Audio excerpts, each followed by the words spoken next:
We still have people coming, but I'd like to have the doors closed. Anna, can I ask you to close the door? It is very unusual for Gavel Club to start that way. But as far as the vendors are concerned, you will have the opportunity after the high tea, and you'll have the media, you will have the opportunity to meet everyone during high tea. So those who go to the wrong hotel, I totally understand. All right, good afternoon everyone, and welcome to the Voice Gavel Club's 14th graduation with a purpose. My name is...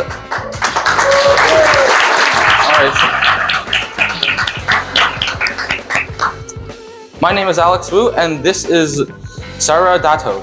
And tonight, we will be your hosts for this amazing event. We have a great lineup of activities, presentations, and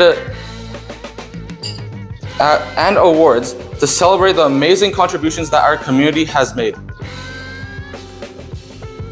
Now, let us all join me in, now everyone please stand up as we start the national anthem.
Now everyone, please join me in welcoming our president, Mrs. Pearl Zhang, quite charming and a great communicator.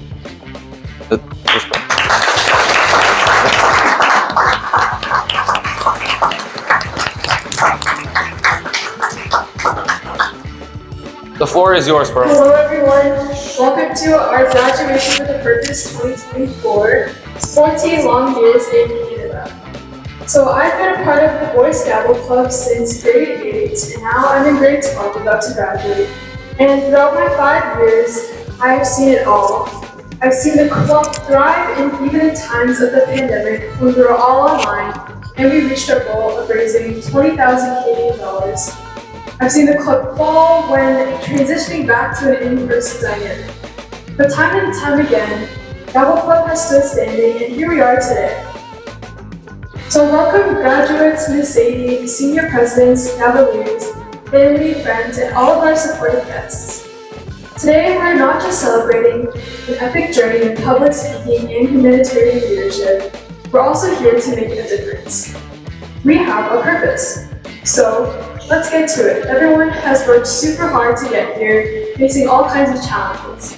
We've grown, learned, and totally nailed it, even if it was with a few slip-ups in our dress code. Seriously, give yourselves a huge round of applause.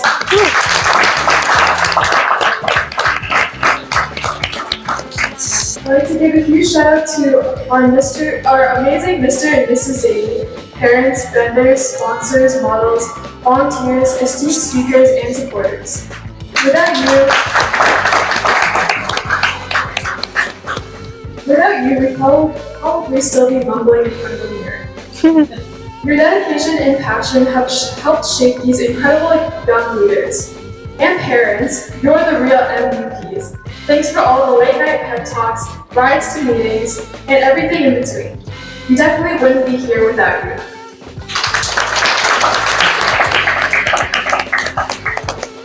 So let's talk about the real reason we're all here, a graduation with a purpose. So we're raising funds for orphans through the War Orphans Support Agency's City Kids Charity and our ongoing project of our little one and only Ahmed Sharif child with Mobius syndrome. This charity is all about giving orphans the support they need to succeed. Every dollar we raise today will go straight to them, making a huge difference in their lives. But wait, there's more. We're also launching a new project to support women who are victims of domestic violence. We're talking about providing safe spaces, resources, and hope to women who need it the most. So let's rally together and show some love and spirit here. And to all the beautiful women in this room, I'd like to read a quote from the World Life Institute founder, Dr. Asaf Durakovic. To all the women who have endured the pain of domestic violence, remember that your strength and courage are immeasurable. You are not alone, and together we will create a world where your voice is heard, your safety is paramount, and your dreams are within reach. Dr. Durakovic always said there is no reason to be without hope. Now I know you're wondering, how can I help? It is easy. You've already started by being here. You can become a monthly donor at our fundraising booth, participate in an auction today, support our vendors, or call the president of World Life Institute Canada, Ms. Sadie, also our mentor. Every little bit helps, and trust me, it's going to feel great knowing you made a difference. So graduates, this is your moment. You've achieved something amazing, and we couldn't be prouder. Remember, this is just the start of your journey. Go out there, chase your dreams, and make the world a better place. And don't forget to stay in touch. We want to hear all about the amazing things you're going to do. So thank you all for being here and for your support. Let's celebrate our graduates and work together to build a brighter, more compassionate future. Congrats to the cohort of 2024. You did it.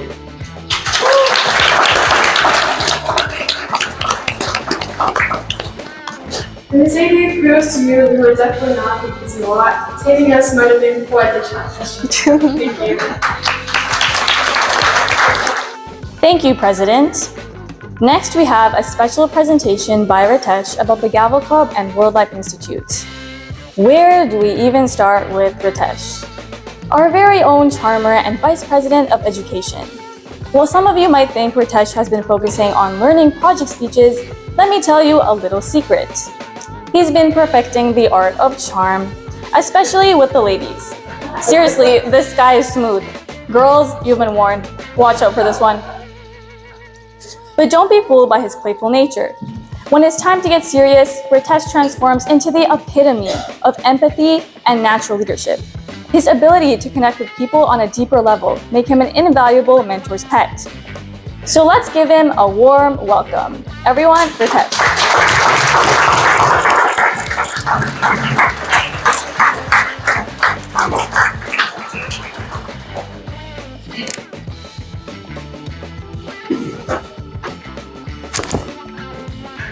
Thank you, Sora, for that wonderful introduction. A little over-exaggerated, but what can I say? I am the charmer of the club. Good evening, ladies and gentlemen. I would like to thank you all so much for being here today to support us, the youth, and our drive to make a change. A quick round of applause for everyone here for your dedication and commitment.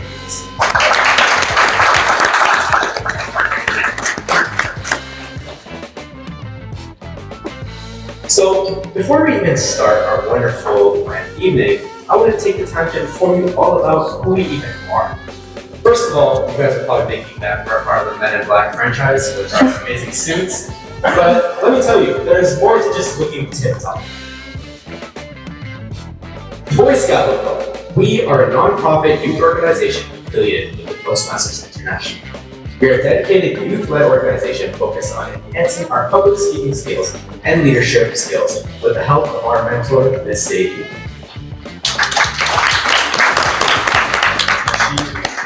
She's a lifelong volunteer for this club with over 27 years speaking of the Boy Scout Club, and we thank her for her service.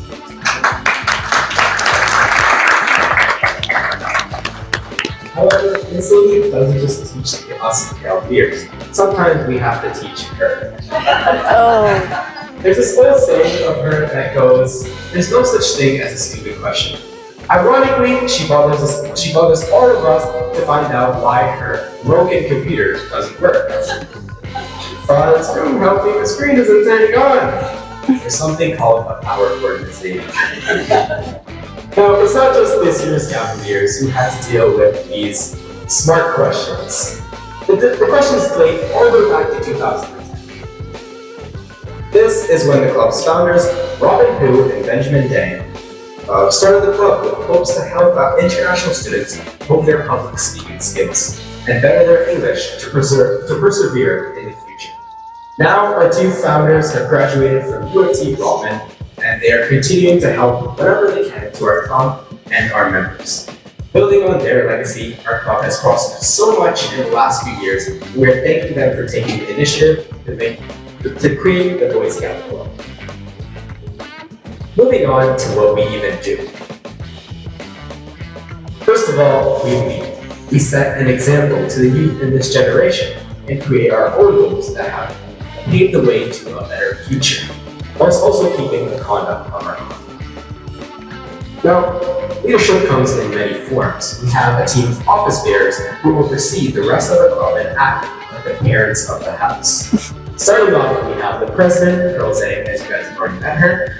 Then we have the co-president, Fazi Murami, who you will meet later. We have VP Education, which is the most important person probably on this list. Number 4, the secretary. We have the treasurer, VP Public Relations, VP Membership, and the sergeant at arms. It was not without leadership from these office bearers that we could create such a wonderful event for all of you. So a huge round of applause for us.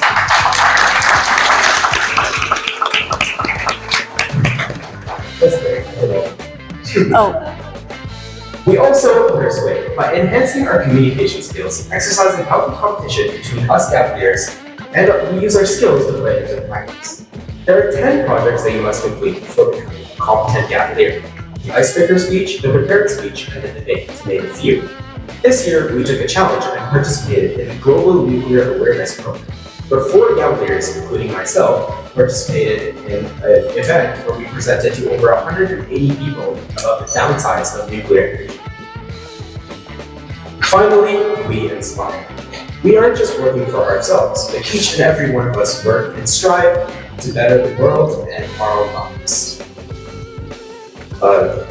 We hold events like the Humanity Day and fundraisers, discussing our ideas in the community and prompting others to take action. So, coming to the end, how do you take initiative? I'm looking at the youth in this room. Get up and make a difference in the world and in your lives. Join the Boy Scout Club. You can ask any of our members how helpful it is. You can visit our website link right there and sign up today. We are recruiting from middle schoolers all the way to high school, with a one-time payment of $35,000 per year. Parents, you can also encourage your kids to join. It's a lovely experience, and I have way much more to say. However, we have our very own booth outside of the vendors, and you can learn more right there. Now, enough about us. Let's turn to another remarkable organization that also helped organize this event. The World Life Institute. The Boy Scout Club is a proud partner of the World Life Institute. They are a non-profit humanitarian and educational organization that, unlike other charities, have volunteers that work 100% for the charity. They provide advanced education and awareness programs, aid to war orphans, and other child programs in war and disaster in conflict life. They provide ESL, civics, and arts programs to the World Life Institute Education Center and distribute academic, scientific, and inspirational writings through their comic shops. Their head office is located in Waterport, USA, but the Boy Scout Club also visited this year for our fundraising. Now, the founder of this massive institution is a man named Dr. Asaf Tavakovich. Photo on the screen right there. He's a well-reputed man who used to work for the Pentagon. Dr. Asaf Tavakovich was a survivor of the Second World War himself, as he witnessed his father being bulldozed in front of his eyes. Him and his family also had to package a small room with one working toilet for almost a year to protect themselves. Afterwards, he became a world-renowned medical doctor and nuclear expert who established the World Life Institute. He is the mentor of our mentor. With over 176 pages of CV, you can learn more about him on the World Life Institute website. Although not with us today, he did teach us and inspired our very first cohort and is surely proud of what they institute.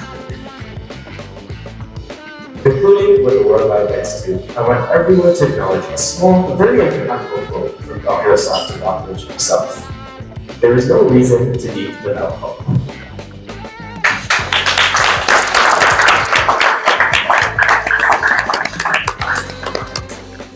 Now, just like always, and as our president Jose mentioned, the Boy Scout Club is graduating with a purpose. What does it even mean to graduate with a purpose, you ask? I speak on behalf of all our members and graduates of this year's cohort when I say that we are a lucky bunch. None of us have to ration our food, worry to see tomorrow, or have all the love and care that we can imagine.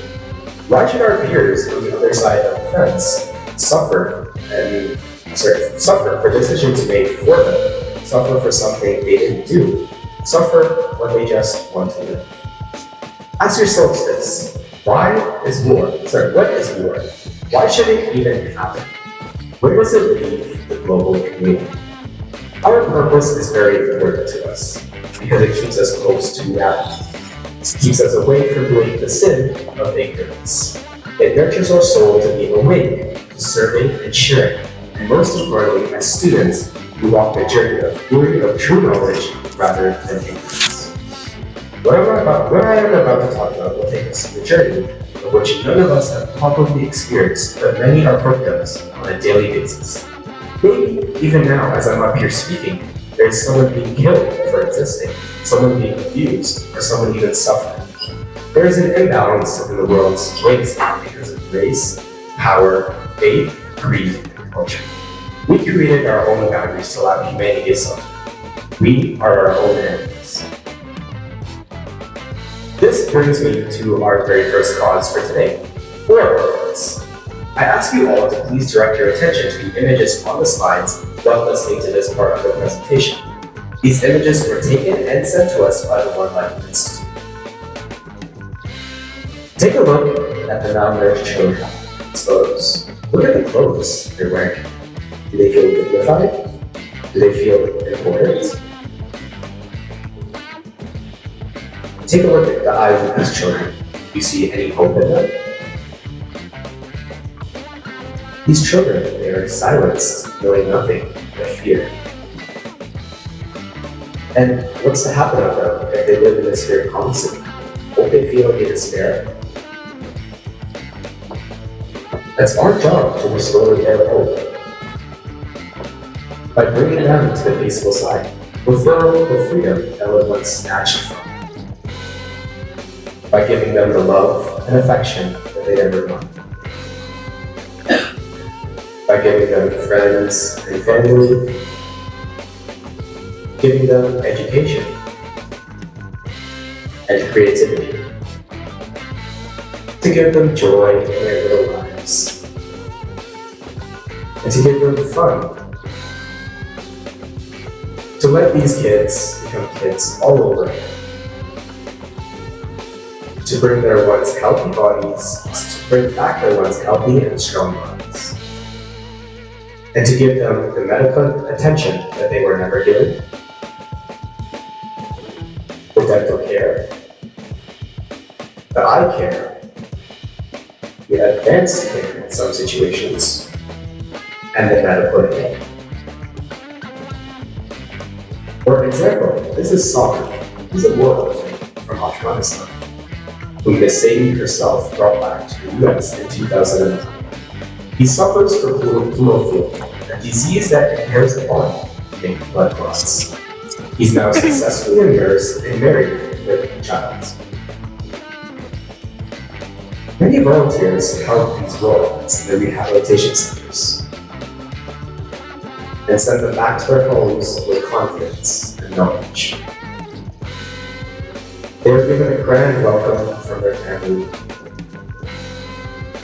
and even frequent visits from the volunteers. Take take a look at Amino. This is a before and after picture. Before she's in the rehabilitation. Look at her eyes, look at her face, look at her skin. And look at her afterwards, glowing. Murad, he left his home and returned to give his mom the life that she lost. However, we have sadly lost him during the pandemic. And now we are looking to expand our work by providing for kids here to allow them to recover their home and dignity. Now, moving on to our second cause, Ahmed Sheriff. Ahmed is a 9-year-old boy from Toulouse, Tunisia, and he has suffered from an undiagnosed chronic illness affecting multiple systems of his body since birth. Despite the diligent efforts of his parents, Miriam and Amjad, to seek help from pediatricians and specialists in Tunisia, they have been unable to find a diagnosis or appropriate treatment for it. Ahmed continues to suffer.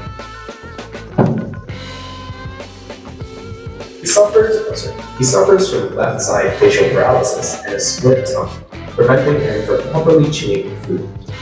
At 8 years old, he weighed only 35 pounds and was only 43 inches tall, due to a bone growth, making him very small for his age. He is also developmentally delayed. Ahmed has never seen a dentist, attended school, or played with other children, living in isolation. Ahmed is entirely nonverbal, and he requires assistance with personal hygiene. Born with clubfoot, he had to wear head braces. He also suffers from respiratory issues and low immunity. Despite having painful dental issues, he's never seen a dentist. Ahmed's condition prevents him from sleeping at night and has led to a failure to thrive.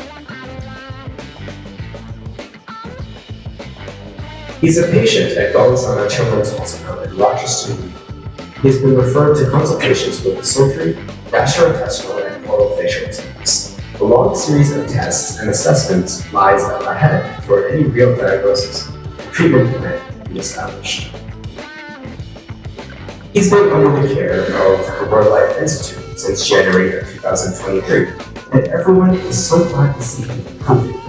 Even in this image, this is when the Boy Scout Club went all the way down to New York to visit him. You can see Ahmed all the way there to the right, and we decided it would be a great idea to give him a few gifts. We all had 10 gifts, we each gave him one. And that is me giving Ahmed a gift. Moving on to our third cause, City Kids Charity. City Kids Charity is an organization located in Berlin, aimed to end child poverty and see a future where all children achieve their full potential. They are changing lives one at a time. And finally, coming to our last cause, we are launching another cause, women and child victims of abuse and domestic violence. So let's talk about some examples of domestic violence. We have violent or aggressive behavior, marriage or cohabitation, serious and complex issues in their family, manifests itself in all societies' age, race, gender, sexual orientation, faith, or class. And it's also power and control. What are some forms of violence? There's physical abuse, there's sexual abuse, emotional abuse, financial abuse, and neglection. Now, what are the mental effects of domestic violence? We have PTSD, severe anxiety, uncontrollable thoughts, depression, low self-esteem, suicidal thoughts, or even attempts, alcohol and drug use. What's the emotional and spiritual effect of domestic violence? Hopelessness, feeling unworthy, apprehensive and discouraged about their own future, an inability to trust people, questioning and doubting their own spiritual faith and religion, unmotivated. Here are some statistics that we found from this presentation. Every 6 days, a woman in Canada is killed by her intimate partner. Women are about 4 times as likely as men to be victims of intimate partner homicide. 70% of spousal violence is not responsible for the police. And Manitoba has the highest domestic violence homicide rates among all the provinces in Canada.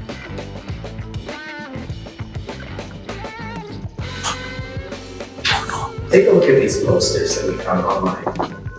On the right, you can see a poster. November is month for domestic abuse, for women domestic abuse. And in the middle, we have a card I call. There's a phone number and a website you can visit to report any signs of abuse. And just take a look at this image of a woman being chained and silenced. Here are 5 actions that privileged individuals can take to address and mitigate issues like war, domestic violence, poverty, and injustice. First of all, educate themselves and others. Know what's happening around you and tell people. Number 2, advocate for change. Have your own voice. Speak for your own rights. Number 3, support charitable organizations just like us, just like you guys visiting here today. Number 4, engage in community service. Help the youth, help us. And number 5, promote equality and inclusivity. To conclude my presentation, I'd like to highlight the World Life Institute's mission of rebuilding hope. As Dr. Asaf Durakovich wisely once said, there's no reason to be without hope. Together, we can make a profound difference in the lives of those in need, creating a future filled with optimism and possibility. I'd like to thank you all so much for your undisturbed attention.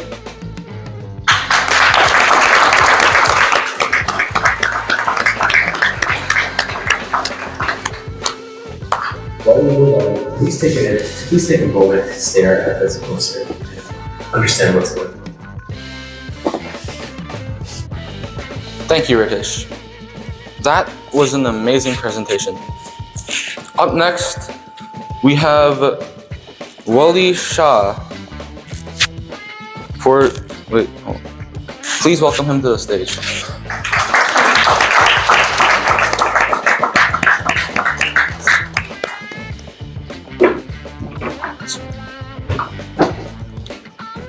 Yellow Club Drive.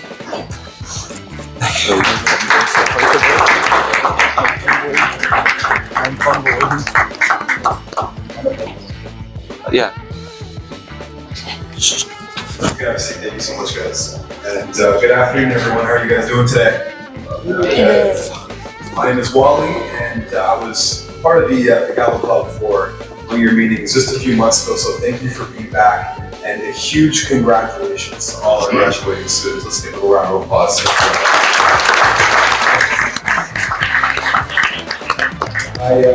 I'll keep our remarks short, but I do think back to when I was in school and my life when I was really trying to establish myself as a young person. And I went to school in Mississauga, not too far from here, some of you know. I went to Cawthra Park Secondary School. Shout out to Cawthra. I know that makes Hannah very happy since Hannah's a current student at Cawthra. But when I was in school, when I was growing up here in Mississauga, we did have our own personal challenges as a family, and I have to say I owe a lot of who I am to my parents. And to all the parents in the room right now, the sacrifices that you have made for your children, today is why you did it. This is why you are here. So for all the parents in our room, especially those immigrant parents that have sacrificed so much for you guys, let's give them a round of applause.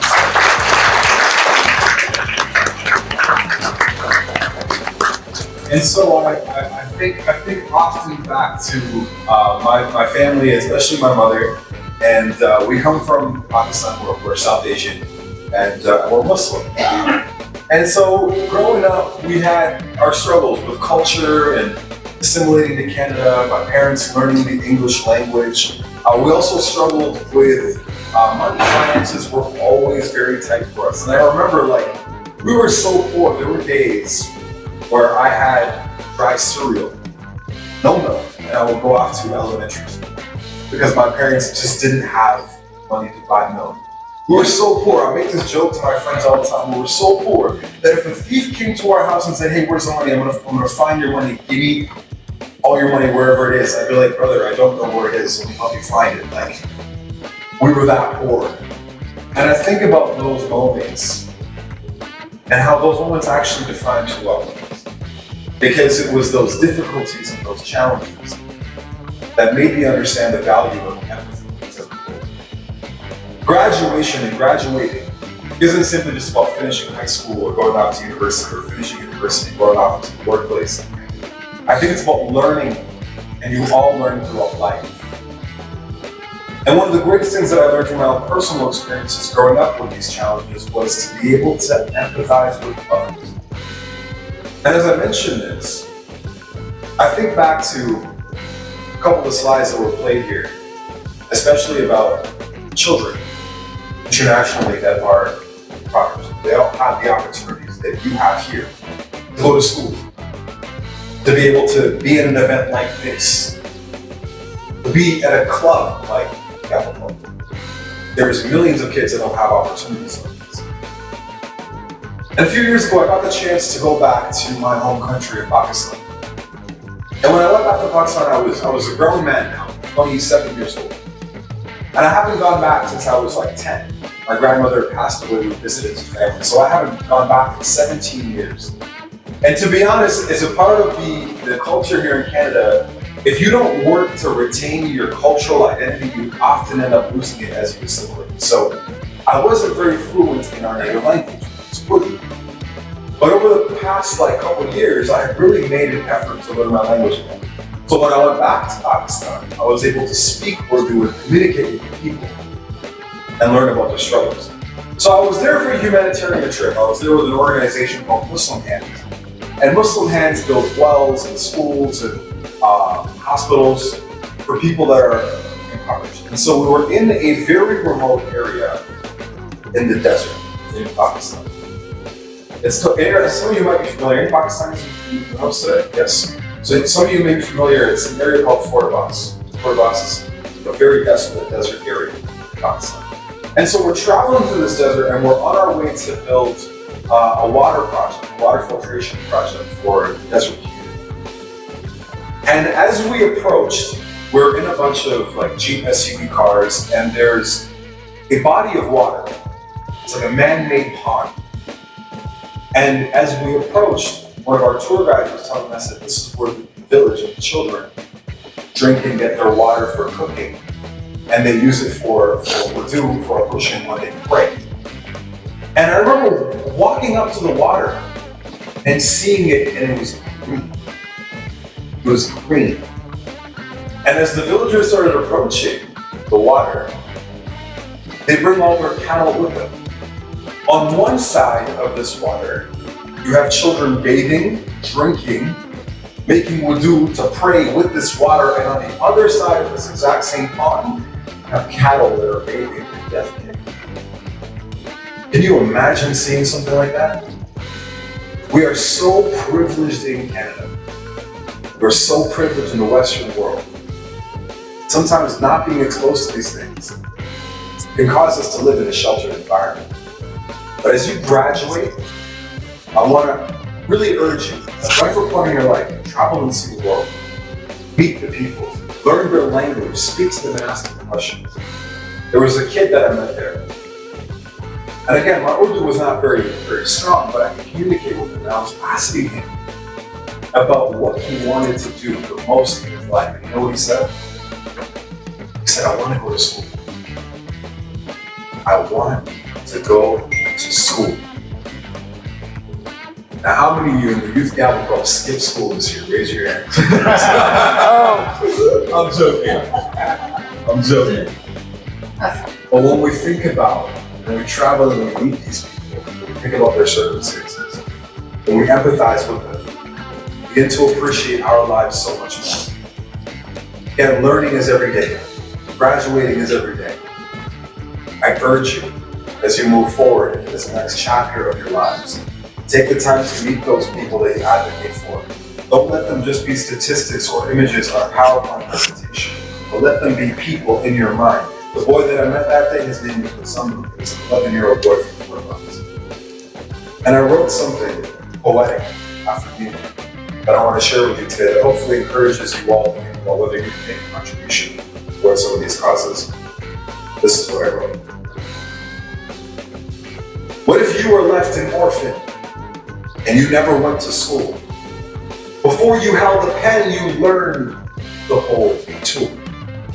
What if you never had enough for your family to eat? What if you had to beg for food on the corner of the street? What if your home was bombed and burned down? What if disaster ravaged your whole town? What if disease was running out of control? What if you had to drink dirty water right out of a hole? Just imagine what these horrors can do. It's time to count your blessings and imagine that was, because this is reality for so many across the world. But that reality can change because we are their home. Thank you for listening.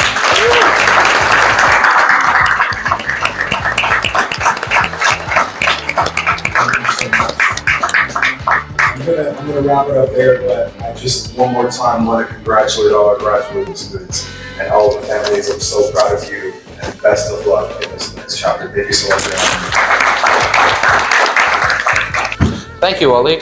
I really hope that I could become a great speaker like you someday. Especially considering the amount of times I've fumbled. Anyways.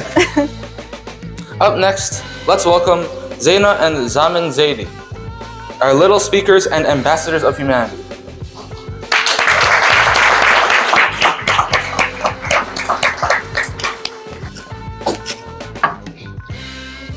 Hello everyone, my name is Amy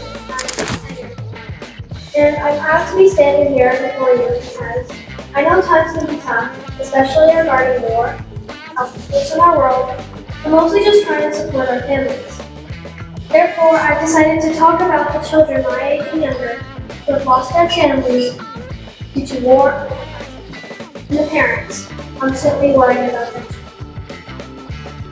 I can understand that not everyone can see through the lens of generosity and empathy. Some things are just too painful to forget or ignore. Yet I'd like to speak to those who have committed these terrible injustices and remind them of the impact that they have made to many innocent children. If we unite together as one, we may have the opportunity to end these wars, and with every possibility lies more faith growing stronger.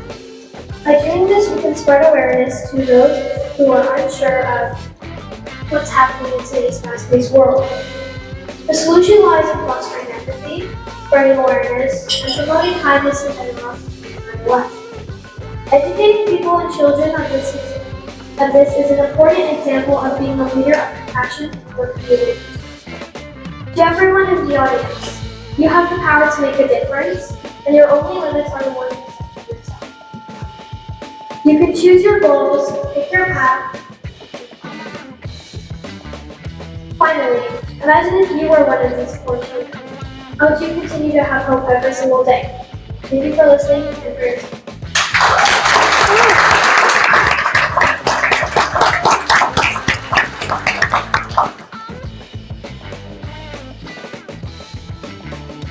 Hello everyone, my name is Zaman Zaidi and I am 8 years old. Today I want to talk to you about something very important.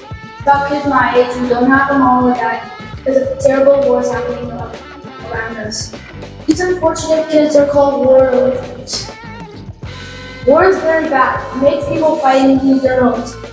Sometimes kids lose their parents because of the fighting. These kids feel very sad and lonely because they don't have anyone to take care of them. They need food, eat and clean water, a place to sleep, and some keep them company. Can you imagine not having your mom or dad to cook you food, or listen to your needs, or keeping you safe and out of harm's way? Well, that's how these kids feel every day. But we can help them. We can give them food, clothes, and a safe place to live by putting a dent in your bank account. We can also give them toys and books to make them happy. Most importantly, the children that we care and that they are loved. Even though I'm young, I know that if we all work together, we can make a big difference. Please, let's all help the war orphans. They need to meet their friends and family. Thank you for listening and helping kids my age. Let's let them meet kids again.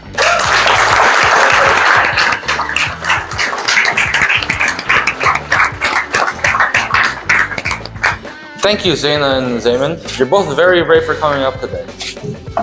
Now, why don't you all join us in an auction? Please remember that this is our first auction of tonight and that we are here to serve and share.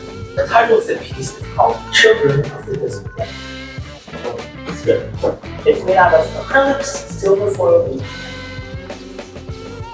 the piece is set on tethered souls of the orphans of home, uprooted from all that is safe and live.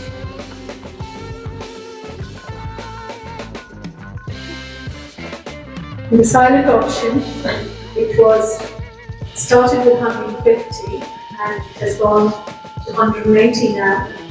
Anyone can take this? Our artist is here at the moment and I'd like you all to give her a round of applause.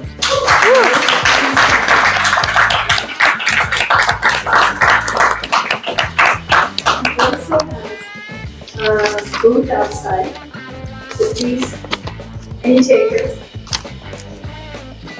For this 180. Sorry? 200. Any more? Anyone else? Further? All the funds are going to go to the war orphans.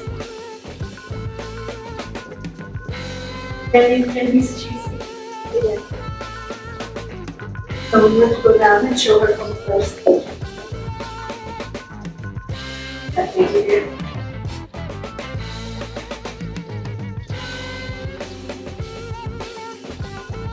You can come and see. Anybody who wants to see it closely can stand up and ask.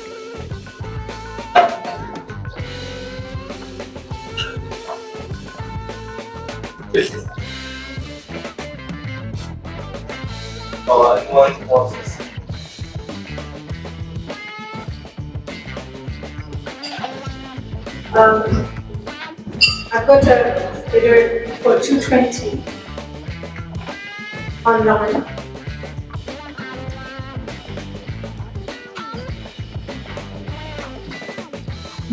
Mm-hmm. 250. Okay. So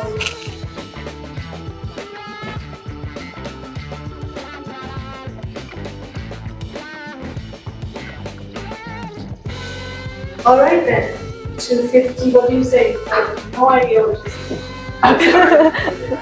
250 it is.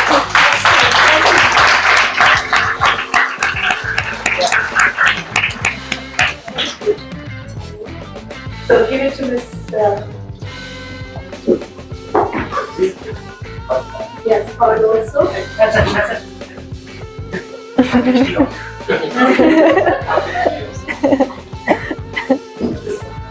Thank you. Let us welcome our debater to the stage. It is student versus teacher. Derek versus Mrs. Zara. Now come on up. Where are you two? Somewhere back there? Come on. Now the topic is, should artificial intelligence be banned in school? Miss Zara is for it and Derek is against it. Now, Mrs. Come on, where's Miss Zara? It's right here. Come on up.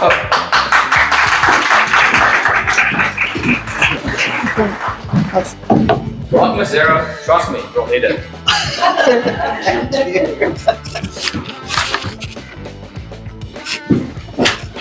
Hello everybody. So this is the time for a bit of comic relief in the proceedings. Just for a little background, I've never debated. I'm not part of the Voice Gavel Club, and I was set up entirely for this. So please bear that in mind as we proceed. Okay, so our debate today is, I would like to invite my esteemed 7th grade opponent to debate with me the topic of should AI be banned in schools? Now, my position in this regard is that yes, AI should be banned for students to use in school. Today what we are going to do is tread upon a digital battleground, so to speak, discussing whether it should be banned in school. And before my opponent programs Siri to deliver their arguments, let's dive into why we should indeed press Control-Alt-Delete on AI in our educational institutions. Now, my argument number one would be the loss of human touch. You know, this is an era where screens replace human interaction a lot of the time. The introduction of AI in schools could further erode the irreplaceable, I would say, human element that is pivotal in education. Studies have shown that students benefit most from the socio-emotional connections they make with teachers and with their peers, which AI can't replicate. According to the psychologist Dr. Sherry Turkle from MIT, face-to-face conversation is the most humanizing activity we engage in, even in class, between teachers and students. And it's crucial for developing empathy and deep understanding of one another.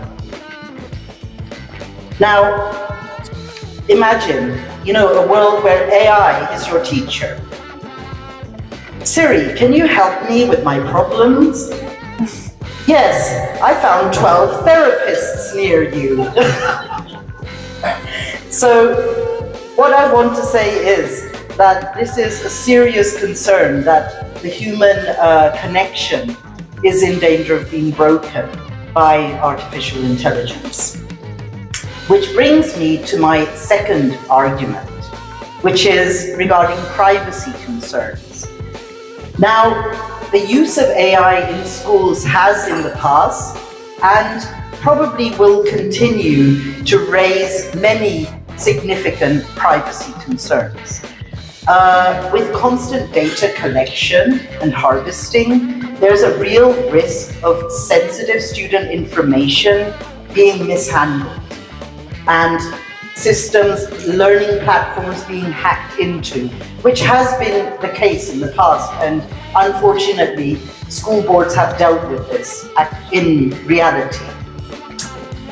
A 2020 survey by the National Education Association highlighted that 77% of teachers are very worried about student data privacy with online learning platforms. That's a huge figure. That's a huge number of teachers who share my concerns. So, on another lighter note, I asked an AI to keep a secret. He said, or it said, "I'm sorry, I can't do that. I'm cloud-based." So, okay, I'm not good at jokes. Okay, third point, our dependence on technology. Now, our over-reliance on AI could and certainly will impair critical thinking and problem-solving skills in students. It's essential that we don't allow machines to do the thinking for us. Research from many places, one of which is the Cognitive Research Journal, suggests that students who frequently use technology may experience reduced analytical abilities as they tend to accept solutions provided by AI without question. So it's like using a GPS so often that we can't navigate our own neighborhood without it, essentially. Now to conclude, so we're standing here at the crossroads of innovation on one side and tradition on the other. Why don't we choose a path that keeps our schools human, respects our privacy, and fosters independent thought? Let's not allow our students to become mere extensions of a machine. After all, if we start depending too much on AI, who will teach the robots about Shakespeare, Hamlet, for example? I'm an English teacher, you can probably tell. Last time I checked, by discussing this with an AI, they thought Hamlet was a small village. So AI has a long way to go in explaining much of literature and a lot more other than that. So remember, even the smartest AI doesn't know that the best way to understand a 7th grader is not through data points, but through heart-to-heart chats about their favorite superhero or the toughest boss in a video game. So let's keep AI out of our classrooms. Let's vote for that.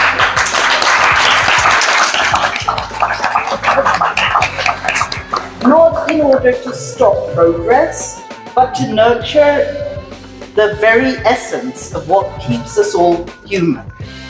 Thank you.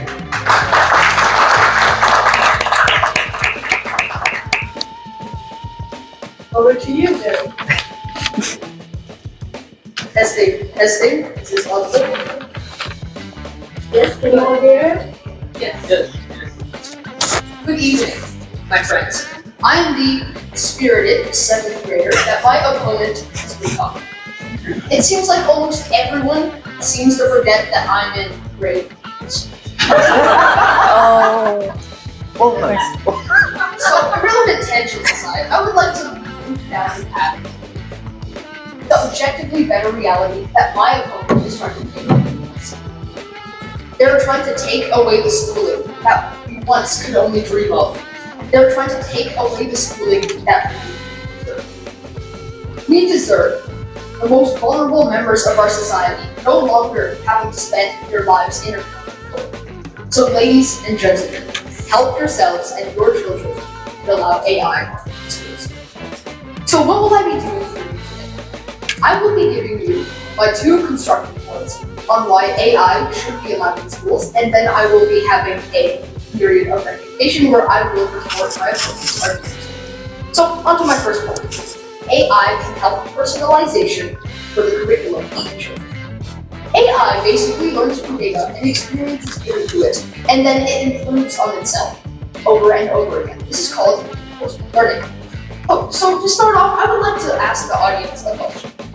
Who are the most disadvantaged people in our education system? The most disadvantaged, and in many cases the most helpless, are the people that require special needs. These are people that have neurodivergence issues, they have inhibitions and problems that stop them from learning as well as regular people, and as a result they require more help.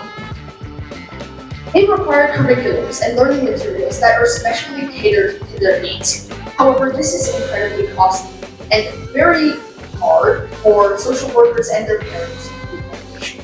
This is where AI comes in.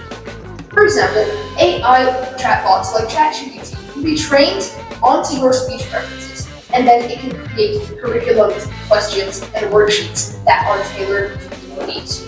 AI can explain integral calculus at your level of 6th grader.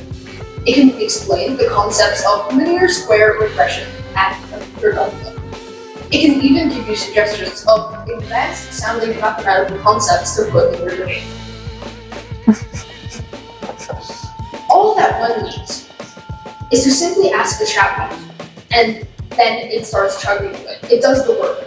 Even if you need to do a little bit more work, that's still significantly less work that a social worker and their loved ones of these disadvantaged students have to do.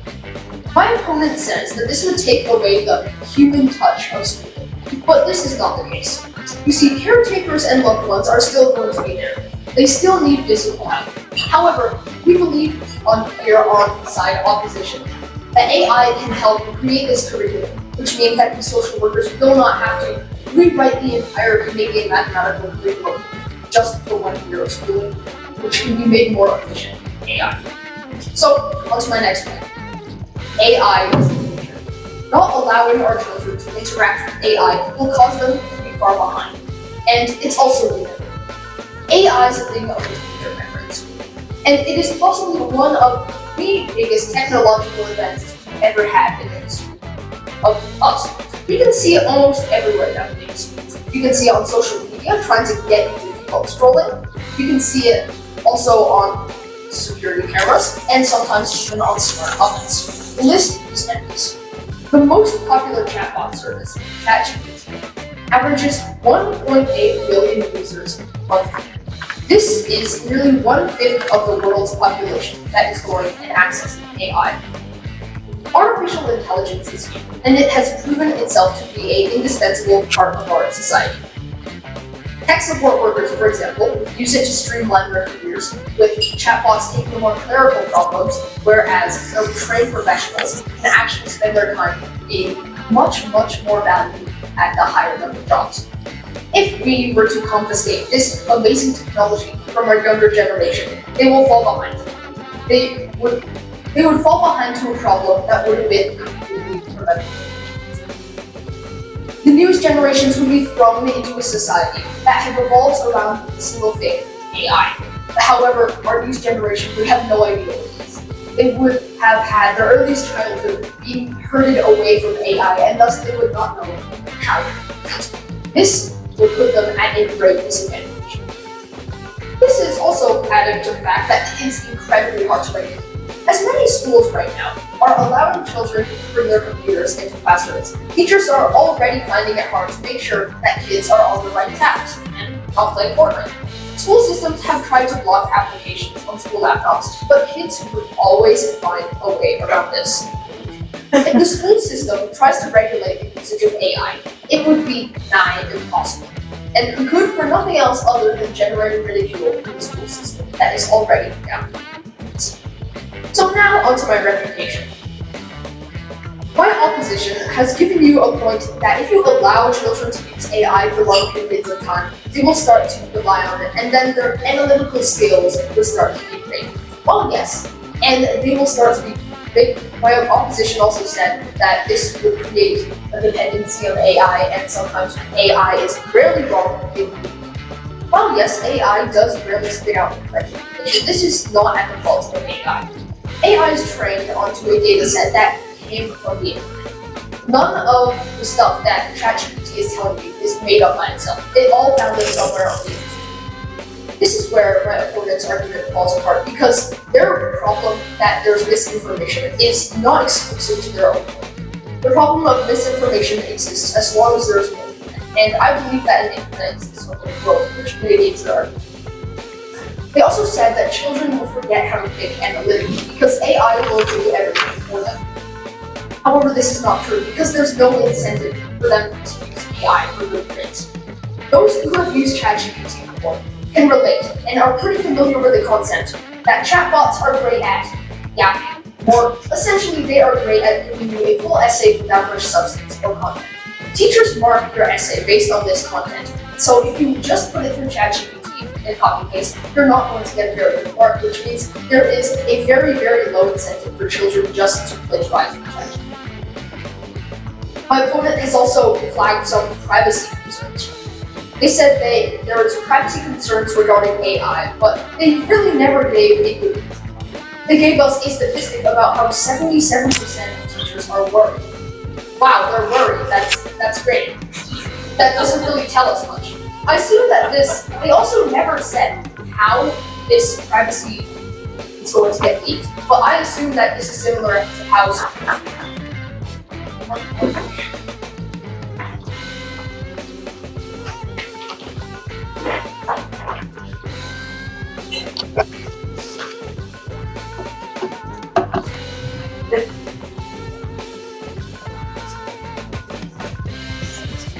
Thank you, MP Ikra Khalid. Up next, our very special guest, Miss Nikki Dani. We are thrilled to introduce Miss Eco Canada International 2024. Nikita Dani is a Toronto-based model and content creator. Earlier this year, she was crowned Miss Eco International 2024 second runner-up after representing Canada at one of the largest international beauty pageants, Miss Eco International 2024.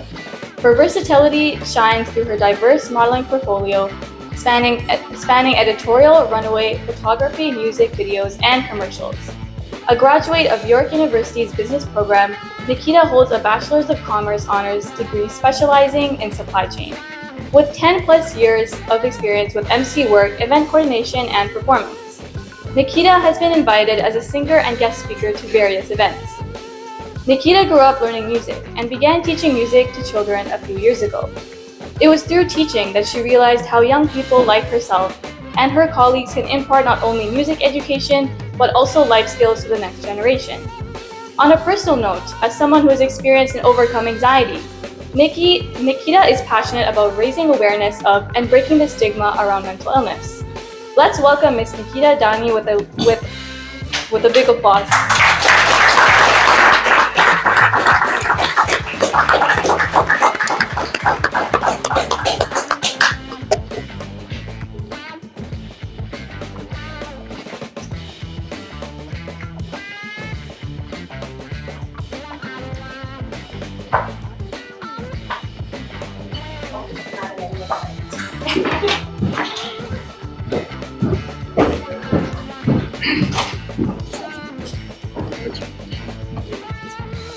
Yeah, you can use that one. Testing, okay. Good evening, everyone. Thank you so much for the warm introduction. My name is Nikita Dani, and I'm so excited to be here tonight. I actually have had the opportunity to be a part of this event now for 3 years. This is my 3rd year here, thanks to Mrs. Zaidi, and also thanks to the Voice Gavel Club. So I would just like to start by saying congratulations to all of the graduates. Let's hear a huge round of applause for all of you.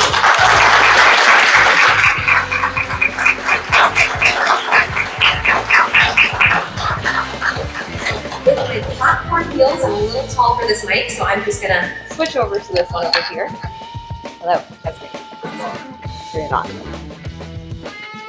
Hello. Okay, there we go. So I just wanted to say thank you once again for having me here tonight.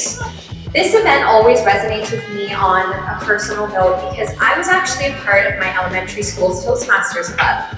And that experience is really what ignited my love for public speaking. It's also what showed me how much power one individual voice can have, but how much more power our voices can have when we come together.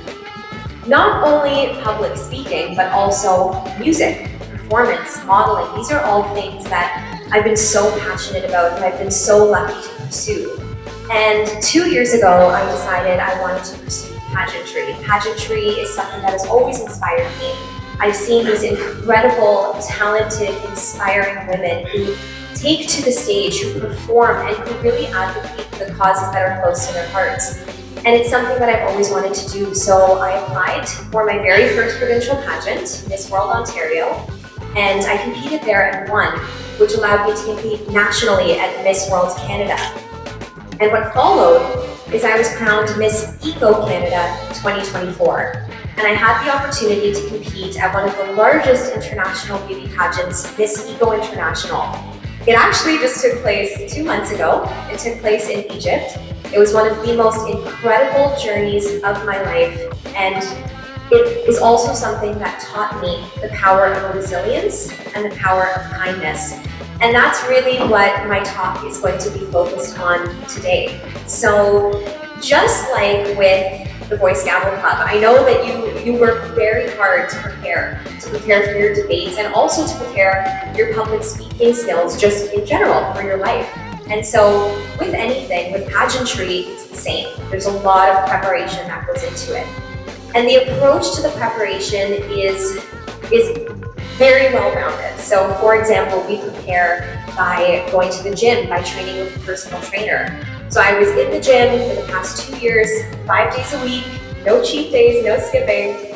on a very strict nutrition plan. I was also training for runway with a runway coach who's based in Thailand. I was practicing my runway skills, my modeling skills, my speaking skills, training with the former Miss Universe. So there's really just so much growth, training, and learning that goes into this journey. And the actual pageant itself is such a small fraction of what actually goes into the entire process. So here I was on April 15th. I thought, you know, the toughest part is behind me. The preparation is over. Now it's time to embark on a journey, to really enjoy it and to have fun. And so I'm at Pearson International Airport, ready to leave, ready to represent our wonderful country, not knowing what's going to happen next. I land in Dubai. I decided to fly with Emirates because, you know, I've heard such wonderful things about Emirates. We land in Dubai, and we actually land during one of the worst storms that Dubai has ever seen in 75 years. So we're at the airport, we're thinking, okay, it's raining outside, nothing's gonna go wrong, all good, just a little bit of rain, we're a little delayed. And that little delay went to 25 hours. So we were stranded in the airport for 25 hours without knowing when we would be getting out, without knowing what would happen, with almost no food, with almost no sleep, running from gate to gate every hour as they would delay our flights and as they would update us. And I'm thinking, you know what, it's okay. Things happen, we're meant to go through this, we're gonna get to Egypt, it's all gonna be fine. Might be a little late for the pageant, they'll understand. What happened next is we get on a flight, we go to Cairo. And while I'm waiting for this flight to Cairo, I met this wonderful, extraordinary woman named Rania. Rania was actually flying to Cairo because she lives there. She lives in Cairo and in Minnesota. And I met her in line while we were waiting for our flight. And I said, oh my gosh, I loved your outfit. You know, she was just so fashionable. She said, thank you. And I said, do you work in fashion? She said, no, I actually am an entrepreneur. I started my own company where we build houses. I said, that's wonderful, that's incredible. I got to hear a little bit about her story, not thinking it would go anywhere, but we land in Cairo, only to find out that none of our luggages were sent with us. And now, just to put it into perspective, when I travel normally, I might have one suitcase, as many of us do. For pageants, we have about 4 different areas of competition per day. So that's 4 outfits per day across 12 days. All of these outfits are curated, they're sponsored, they're custom designed by Canadian designers who are looking to have their designs showcased on an international platform. So when I landed in Cairo to find out I had nothing, my heart sank. And I thought to myself, how am I going to compete with women from all over the world who have been training just as hard as me, who have been dreaming just as much as me for this opportunity? How am I going to do it? But I will say the one thought that never crossed my mind was quitting. Never once did I think, I'm going to turn around and go home, or I'm not going to do this. I said, I have this incredible, once-in-a-lifetime opportunity to represent Canada. This doesn't come around very often, so we got to get into solutions mode. We got to figure out a solution. And so I saw Rania, and we ran to her, and I said, please, is there anything you can do to help me? And she said, yes, of course. I'm going to set you up in a hotel for the night. You're going to come to my house, and I'm going to give you my own clothes, my own wardrobe, so that you can go on and compete. A complete stranger, who I had just met 12 hours before this, was willing to help me in this situation without even knowing me. And it's something I will never forget because it's an act of kindness that fully revived my hope for this pageant. So we go to the hotel, we go to Rania's house, she gives me a wardrobe, and the next day I'm off to compete at Miss Eco International. I was a day late, but you know what, the show must go on. And so I had a big smile on my face when I walked in, excited to meet everybody, excited to meet all of my pageant sisters, the organization. Competed for 9 out of the 12 days with not one of my own pieces. Every day I would go to sleep and I would get my schedule and we would try to figure out what are we going to wear tomorrow? How am I going to be able to meet the requirements of these challenges? And after 9 days, my bags arrived in Cairo the day that I needed them on stage. So the stage elements are the only ones that you can't really ever recreate the pieces, you know? You have very specific wardrobe requirements. You work with very specific designers to create these beautiful, beautiful costumes pieces that represent the country. And I got the pieces on that day, and it almost just felt like, you know what, I've been working hard, everyone has been believing in me, supporting me. And these pieces were just meant to arrive so that I could wear them for these days. So what I did learn for that first 9 days was it didn't matter what I wore. What mattered was who I was and how I was able to showcase that no matter the challenge, no matter the obstacle. And that's exactly what happened by the end of the pageant. On the very last day, on finals night, for the first time in almost 10 years, Canada was announced as second runner-up, and it's the highest placement that we've seen in almost a decade.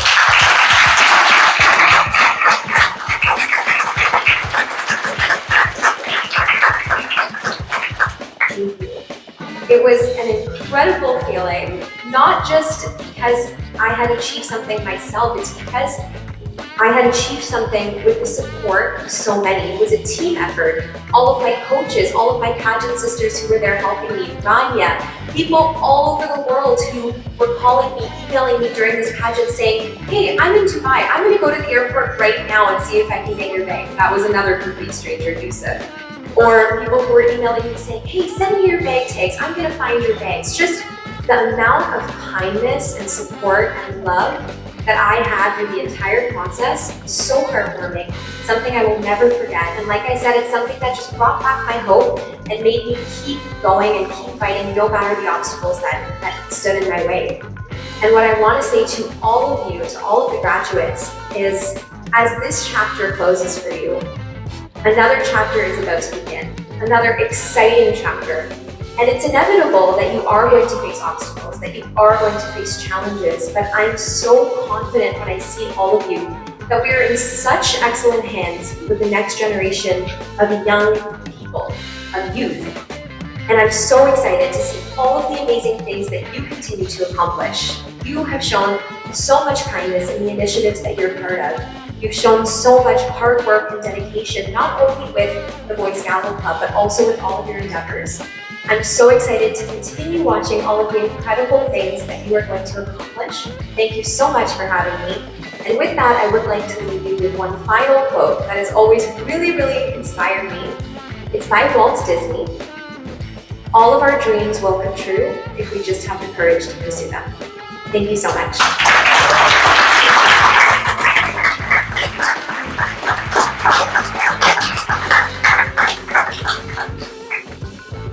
Nikki, can we request you to share your beautiful voice? Oh, yes, of course, I would love to. I would absolutely love to. So I'm going to be singing. I'm going to be singing a song called The Climb.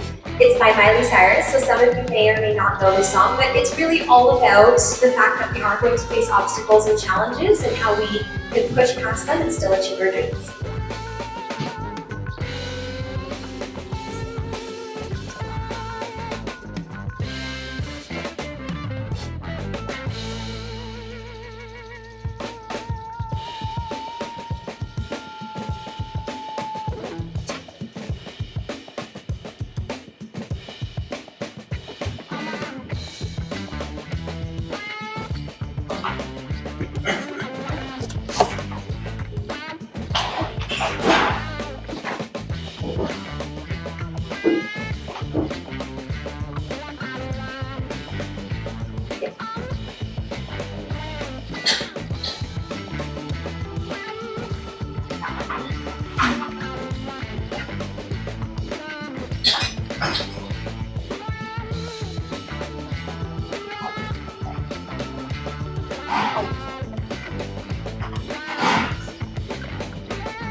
Yeah, you can try.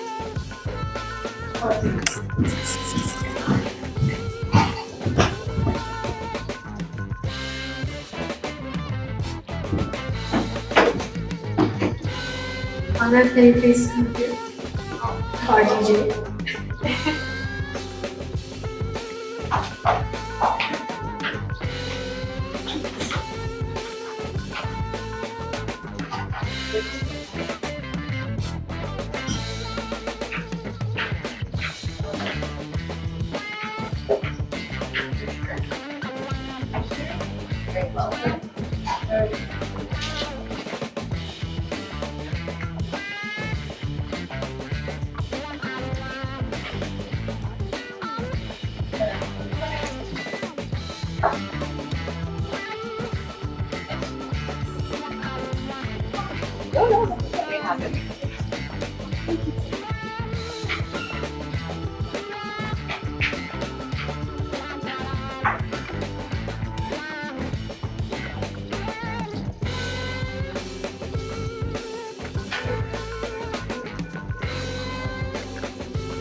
Sorry about this, everyone. This was a surprise for Vicky a little bit.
Sorry about that, everyone. We're gonna get started.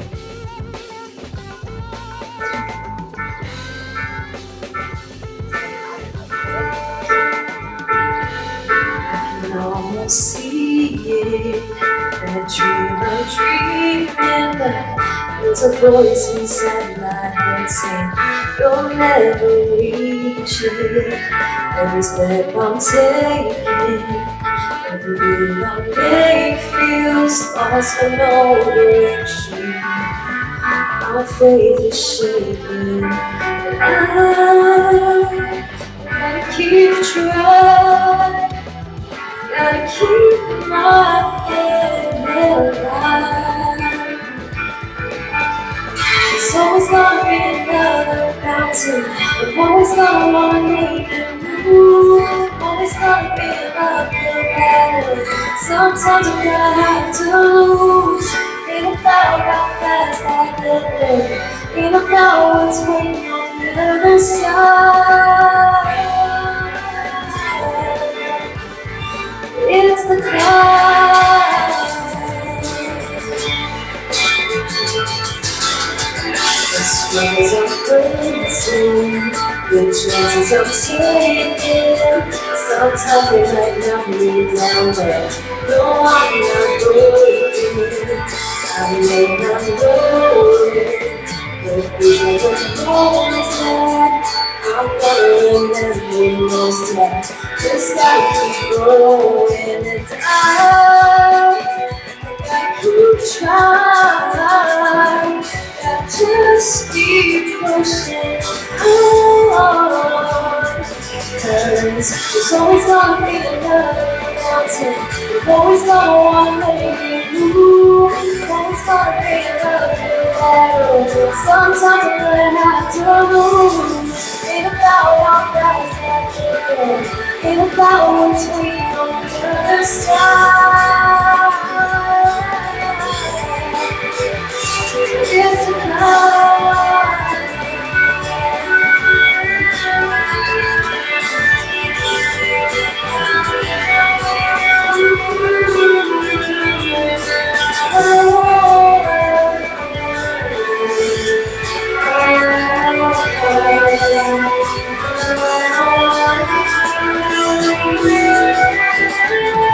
Always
Well, these are busy people.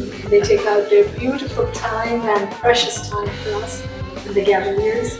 So I'm very grateful to Nikki coming here and supporting the Boys Gavel. May I please ask Zara Zaidi and our charmer Ritesh to please come and present this award to Nikki on behalf of course, one. First award is for Orange Models, who she is representing here today. It was the modeling agency that supported the Voice Gavel Club's efforts today. You saw the models here. And I would also like to call Zara and Ritesh to present thank you certificate for Nikki. Nikki has been a great supporter.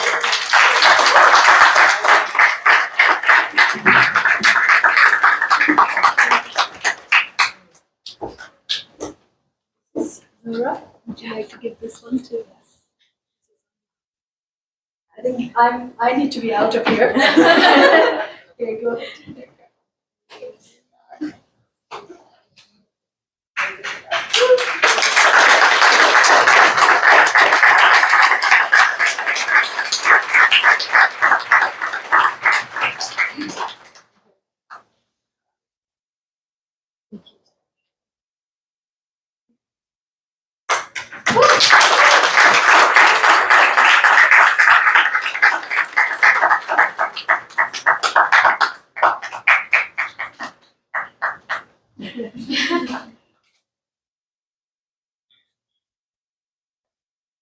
Thank you.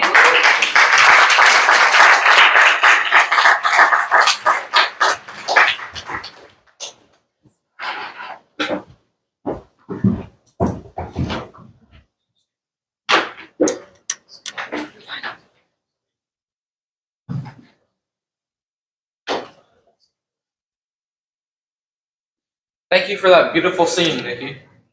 Up next, we have a presentation by Mr. Paul Wouters.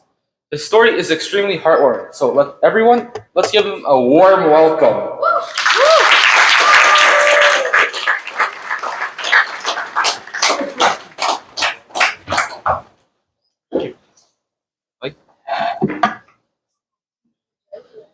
Thank you. So first of all, I'd like to echo what Nikki said, and congratulations to all the graduates and their families. And thank you to FIES for extending the invitation to me to come back today. It's a real privilege to be here. And you know, with all those great models that we had earlier, isn't it interesting what Pearl said, that Ritesh, with his charm, still managed to get in there and steal the show.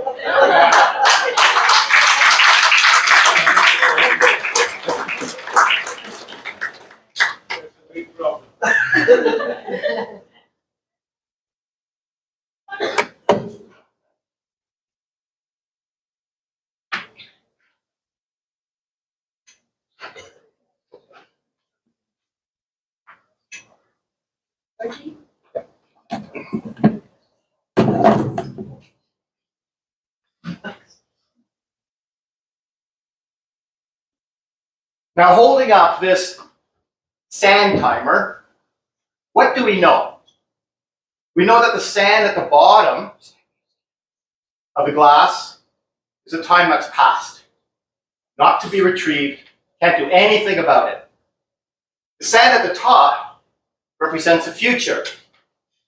And in spite of where you are or how old you are, you really don't know how much sand is up there for you. So looking at this and knowing what we know, can you tell me what time it is? We're going to get back to that.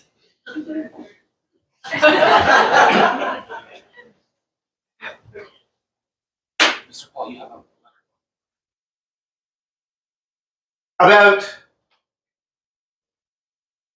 Just about 2 years ago, I had the most remarkable, exceptional, rewarding experience when I took a trek to the base camp of Mount Everest and the summit of Mount Kalapatar, which is a neighboring peak. And as I stood on top of Kalapatar, we had arrived at base camp about 2 in the afternoon after a long, long day. And at 3 in the morning, we got up to summit Kalapatar. At about 7 o'clock, we arrived at the peak. And as I stood at the peak of Kalapatar, with its 360-degree view of the Himalaya, 5 of the world's top, highest mountains in the world in view, and the sun rising up behind the tallest of them all, in Nepal, Sagamantha, to us, Everest. As I stood there, taking in this view and reflecting on the accomplishment and the achievement which we had just done, and the steps it took to get there, so thankful and grateful. And it was a journey I was taking with my daughter, which made it even that much more special. And with so many takeaways, I've been asked, what was your biggest takeaway? And was it life-changing? Well, let me put it like this. So my daughter and I arrived in Kathmandu, Nepal. And from Kathmandu, we had a short flight to Lukla, which is a mountain village, accessible only by foot until this airport was built by Sir Edmund Hillary and Tenzing Norgay. And Lukla Airport is known as the most dangerous airport in the world. It has a short 1,700-foot runway, and most runways are 8,000 to 10,000 feet. It's situated on the side of a mountain, one chance at an approach, and the runway runs up to help slow the plane down. What an exciting adventure and a shot of adrenaline for this trip. In Lukla, we would meet our guide and our Sherpa porters.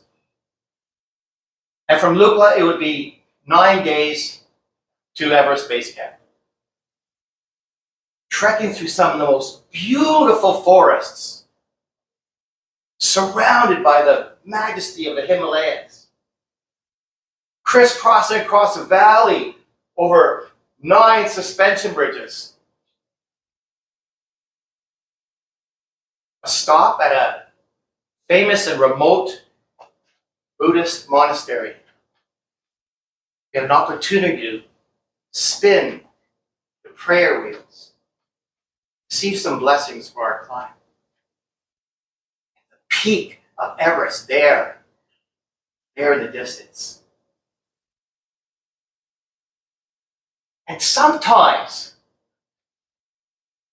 when I looked up at another big, steep incline, and as you're getting higher in altitude, and the oxygen is less, it's not only physically draining, but really mentally taxing. And how often I would think of Dr. Martin Luther King's words when he said, "Don't look at the whole staircase, focus on the first step." Focusing on the step, the next step, instead of being overwhelmed with this seemingly big problem. And as we got above the tree line, with the sound just seemed to fade away.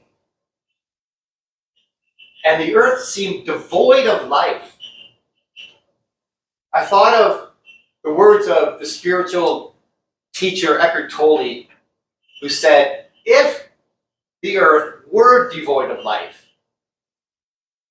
would time matter? And he answered by saying, the time is now, of course. What else is there? So they're climbing up the side of the mountain. Off the grid, no text messages, no phone calls, no emails, nothing. I wasn't carrying the burdens of the past, the worries of yesterday. I wasn't carrying the perceived worries of tomorrow or the future. I was focusing on the step I was taking at this moment. And it's so vital, so critical is that, because one misstep or lack of concentration could be critical, could be fatal, worse. That's like life. Focus on the first step. Now you can say, okay, Paul, like that's the side of the mountain. I got things to do. I got assignments, I got emails to answer, I got something happening next week, I got an event, and I got a speech prepared, and I got all this stuff. Bills to pay.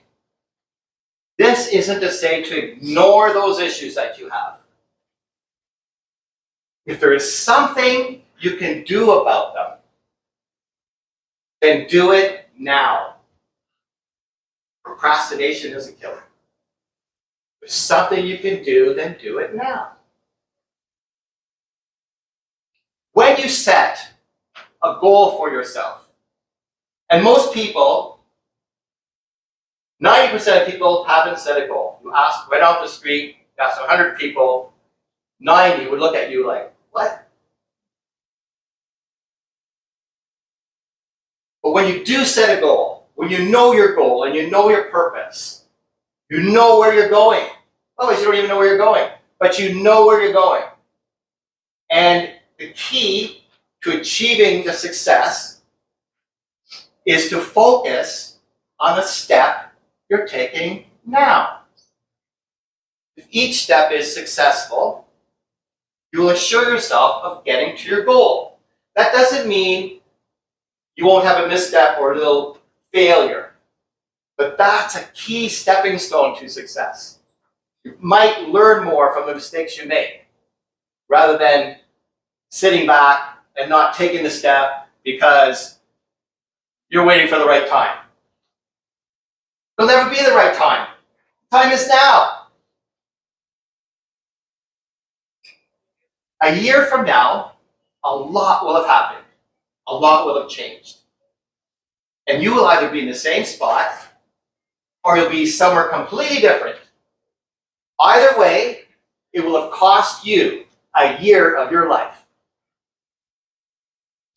So imagine if you decided even to take one step towards your goal every day.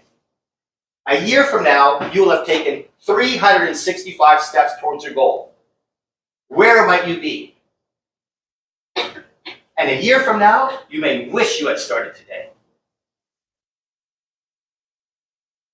In the Zen tradition, there's a saying, if not now, when?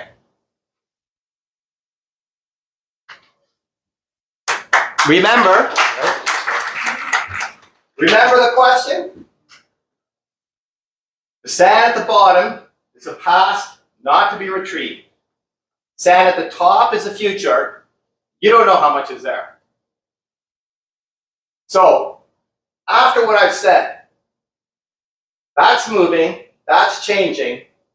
Can you tell me what time it is now?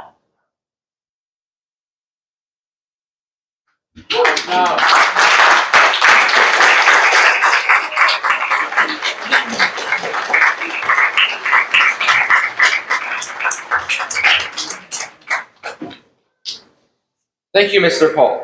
That was incredible. Now, it is time for our table topic segment.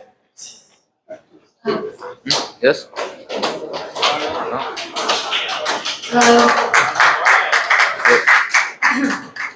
It is time for table topic segment, but executive decision, because of the time limitation, has been that we are going to take this table topic session to next year and to next year's graduation, as we have a lot of people to give awards to as well, and most importantly, we would like to hear from our speakers also.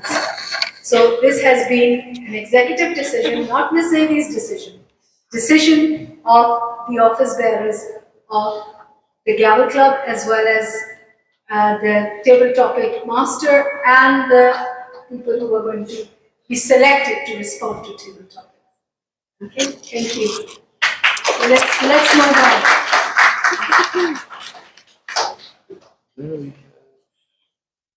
Okay. Thank you, everyone. And next we have a special presentation by Rebecca Miller. I would like to all remind you, police officers are the unsung heroes of our society. They are the protectors of our communities and the guardians of our safety. Today, Mrs. Miller is here to share her inspiring story with us. Let's give her a warm welcome.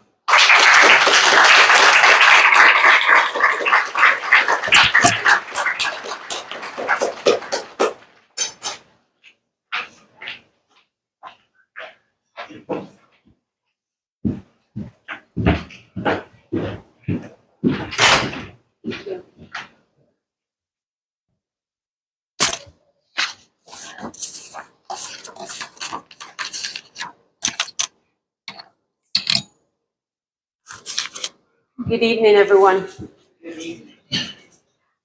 Alex, I must say, you're amazing. Before I even start, I think you have the room in stitches, so thank you very much for our entertainment tonight. No problem. Ladies and gentlemen, esteemed guests, and the remarkable graduating students of our community. Today, as we gather to celebrate your accomplishments and embark on the next chapter of your lives, I want to share a story about resilience, determination, and the power of giving back to our community. I grew up in a small town in Wolfville, Nova Scotia, surrounded by 4 siblings and parents who worked tirelessly to make ends meet. Despite the financial hardships we faced, my parents instilled in me a strong work ethic and an unwavering determination to pursue my dreams. As I approached my final year of high school, I made a promise to myself and my family. I would break the cycle of struggle and make them proud by furthering my education. With sheer determination, I enrolled in university, working 2 jobs to finance my studies. While working in the emergency department of the QE2 Health Science Center, I found fulfillment in helping others, but my true passion lay in becoming a police officer, a beacon of hope and support in the community. However, that path to realizing my dream was not without obstacles. The Atlantic Police Academy and PEI seemed like the perfect opportunity, but the cost was prohibitive, putting my dreams on hold. It was then that fate intervened. A colleague brought me a newspaper with news of Peel Regional Police hire, and without hesitation, I seized the opportunity. Despite being miles away in Nova Scotia, I applied, flew to Ontario multiple times for testing, and eventually I was hired 25 years ago.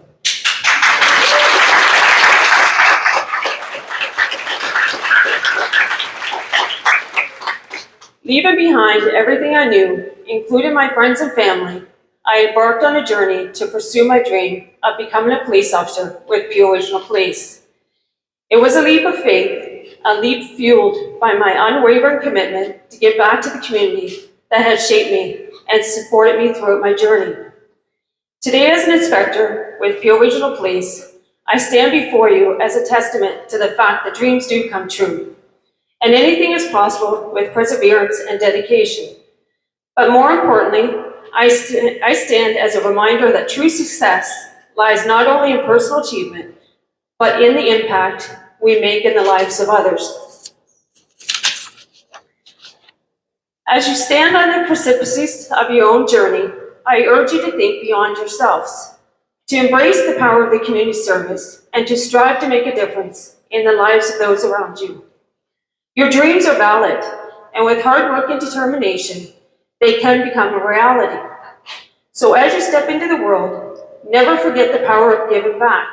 And remember that true fulfillment comes not from what you achieve, but from the lives you touch along the way. It is with great pride and admiration that I stand before you today, not just as an inspector with the Peel Regional Police, but as a passionate advocate for change, empowerment, and community cohesion. As we gather here for this annual graduation and fundraising event hosted by the Boys Gavel Club, we embark on a journey of reflection, celebration, and collective action. Tonight, as we honor the achievements of our youth and recognize the resilience of women, we are reminded of the power of storytelling. Each of you, in your own unique way, holds within you a story, a narrative of triumph, of struggle, of perseverance. And it is through that sharing of these stories that we forge connections, build empathy, and inspire change. In the realm of public speaking and leadership, your involvement with Toastmasters International speaks volumes about your commitment to personal growth and your desire to make a positive impact on the world. But beyond the art of rhetoric and persuasion lies a deeper truth, that leadership is not about the positions we hold, but about the lives we touch and the hearts we uplift. As we gather here tonight, let us not forget the importance of community service and the profound impact it can have on both the giver and the receiver. Whether it's volunteering at a local shelter, organizing a fundraiser for a worthy cause, or simply lending a helping hand to a neighbor in need, each act of service brings us one step closer to creating a more compassionate and inclusive society. But amidst the celebrations and accolades, we must also confront the harsh realities that plague our communities. Intimate partner violence remains a pervasive and insidious issue affecting individuals of all ages, gender, and background.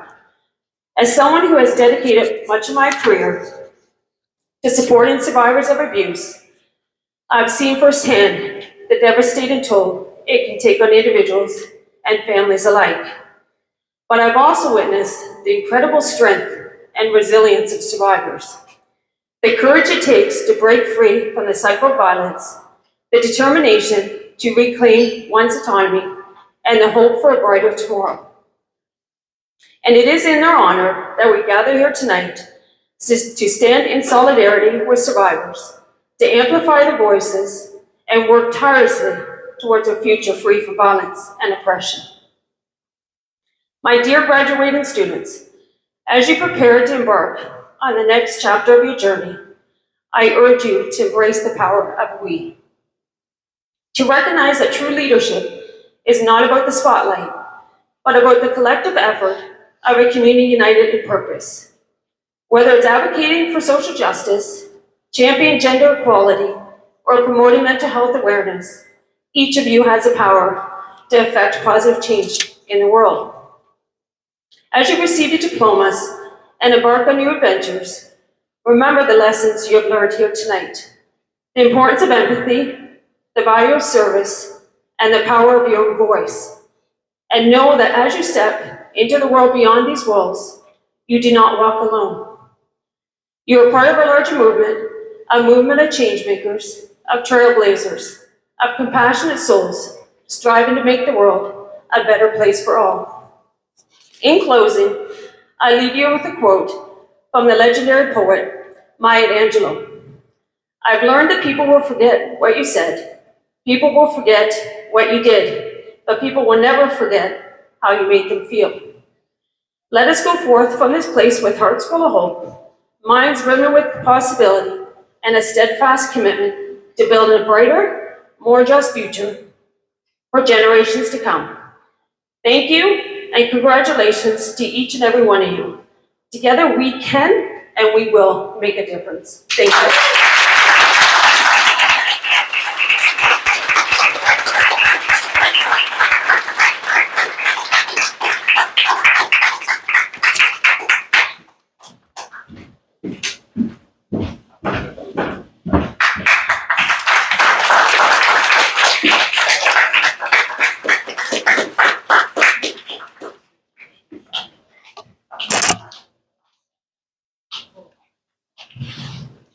Thank you so much, Ms. Miller. That was incredibly inspiring. And now let us welcome Ms. Asiya Khan, family lawyer by profession and also a mother of our Cavalier, Shayan Khan. Please welcome her with a big round of applause.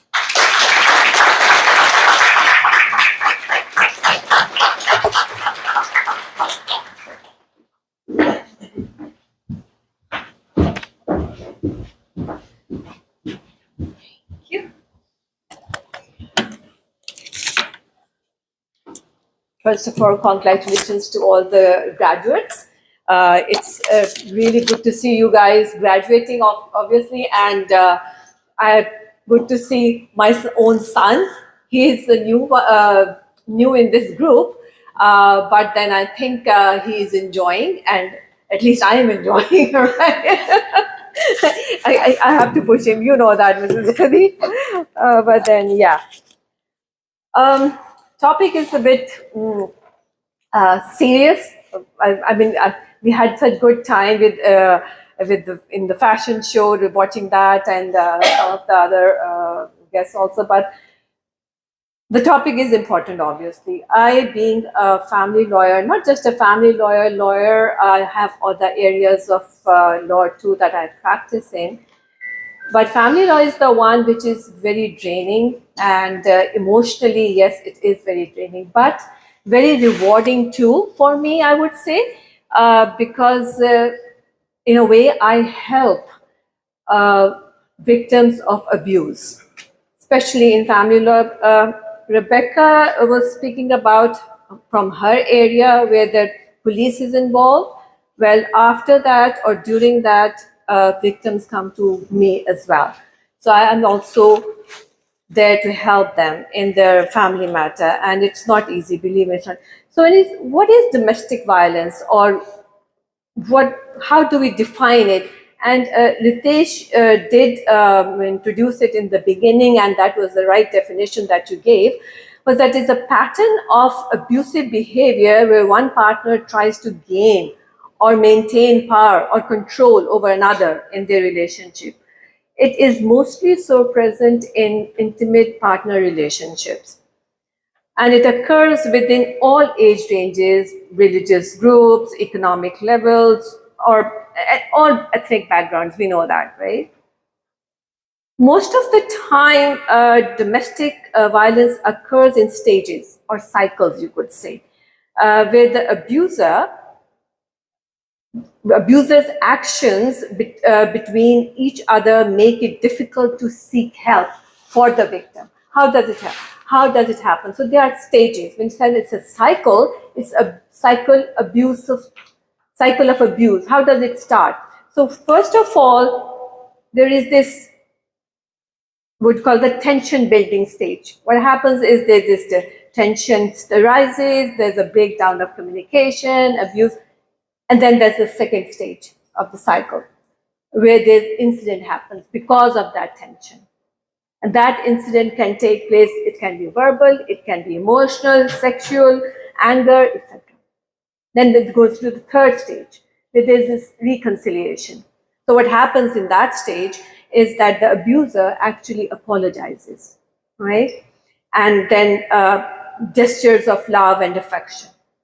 This is called the stage of reconciliation. And then there's the fourth stage of that cycle, where we call it honeymoon stage, or there's a quote unquote, what you call that, forgotten. It's the incident is forgotten, right? The parties are in denial. And then again, the tension starts to build. So the cycle is complete now. What I've seen in this is that when victims of abuse, as as a family lawyer, when they come to us, they don't really know that they are going through that cycle until when we ask them questions, they come to know, oh yes, this was happening to me, this was happening to me. I never realized it that I was being abused. So sometimes they don't even know that. Kinds of domestic violence. They could be physical, emotional, sexual, financial, can be any. Now, I would like to give some statistics regarding this, which will put this subject in perspective. 67% of Canadians know of at least one woman who has experienced physical and sexual abuse. Every 6 days, a woman in Canada is killed by her intimate partner. That's a huge number, actually. 80% police reported victims are women. Rate of domestic violence is higher as reported, right? So 70% of cases are not even reported. Can you imagine? And girls are 1.5% more girls, or times girls are more likely to experience abuse in the home than boys. Nowadays, currently what's happening and what's taking place, it's very prevalent, is the abuse that's taking place digitally, right? There is this, what do you call that, this gender-based digital hate, harassment, violence, digital, right? 33% of young women between 15 and 24 years of age, and 30% of Indigenous women, 50% of all bisexual women have become and are becoming a target of digital harassment and abuse. International data states that 70% of women worldwide face abuse online. More than 96% of responding domestic violence shelters in Canada served women who had experienced technology-facilitated gender-based violence, 96%. That's the statistic. How does it happen? Over the telephone, surveillance, computers, technologies, apps, and social media platforms. Coalition of Women is in journalism, it's an organization. They said that it reports that Canada is the country where the greatest number of women journalists were exposed to organized troll campaigns in 2022. Yes, there are legal remedies, there are avenues, but unfortunately in Canada, digital-based hate crimes is actually not that much addressed. We don't have that much legal recourse in Canada to combat that. 88% of people in Canada believe that we need to make changes so online spaces are safer for everyone. 88% believe it is the responsibility of social media companies to keep users safe from hate and abuse in their platforms. What is moral and emotional impact is obviously there. Everybody can understand what moral and emotional impact abuse has or violence has on anyone, like women especially, and children obviously, right? But it's just not the moral and this emotional only. There are economic impacts also. How is that? What are they coming? It's a very big, major threat to economic development, we would say. There are short-term impacts and there are long-term impacts. Short-term impacts effect on the economy are that women, obviously, from abusive homes, work fewer hours and are less productive. They cannot focus, right? They are working, but they cannot really focus because their mind is occupied and they are being actually influenced, right? Long-term impact, is decrease in the number of women in the workforce, obviously, and minimized women education in this, and their gender-based violence can pursue different. I mean, they are, because they are not that, they don't get education that much, right? And because they are not focused, it impacts their productivity and obviously their performance and their development and their, what do you call that, their contribution in the economy.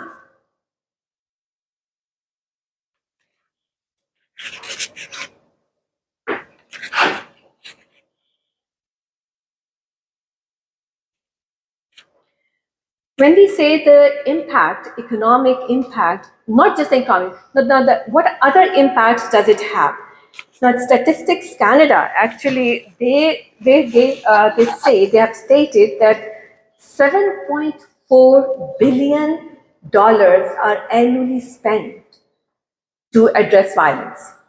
7.4 billion. And when we actually break it down, how does it, where there are three avenues or areas where these costs are being incurred. Primary costs, right? First of all, it's the victim, right? 6 billion on medical attention, lost wages due to injury, depression, stolen or damaged or destroyed property.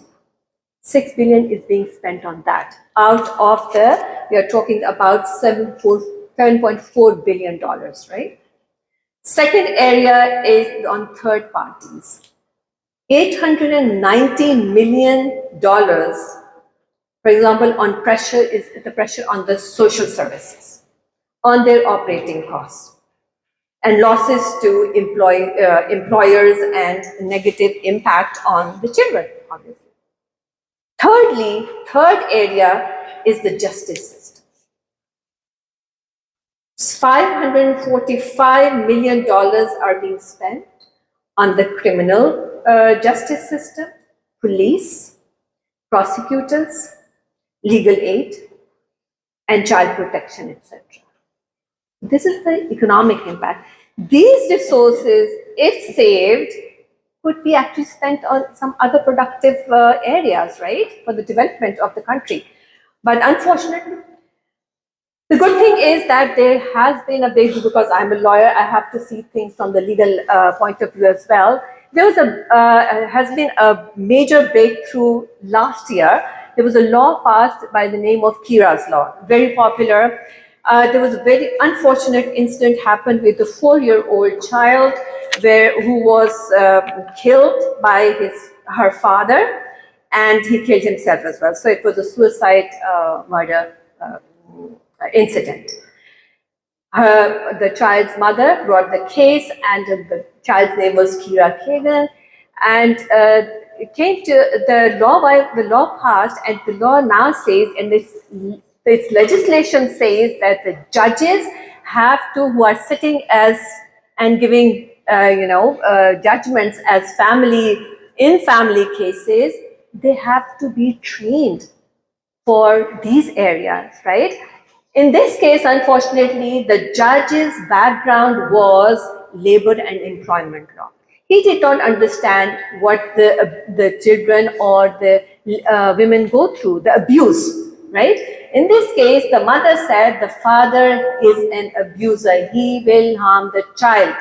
The child should not be left with him unattended, unsupervised. Judge did not understand. He said it's the right of the father to exercise his parenting time. The child was sent, he killed the child, killed himself. And from then onwards, this bill was passed and legislation was passed. There's a lot to say actually in this, but in the end I would just conclude, like, what can we do in this situation, right? How do we combat that? Addressing violence against women and children is urgent, and it needs sustained action from all levels of society, right? Like Rebecca is there, then we have social services, right? Then we have lawyers. Not only that, the community itself. together. It is a pervasive issue, we know that not only violates basic human rights, but also undermines social rights and social progress and equality. By promoting awareness, enacting and enforcing laws, providing support services, and fostering a culture of respect and equality, we can create a safer environment where every individual can thrive without fear of violence. Together, we must commit to challenge and change the society at this time. Thank you so much.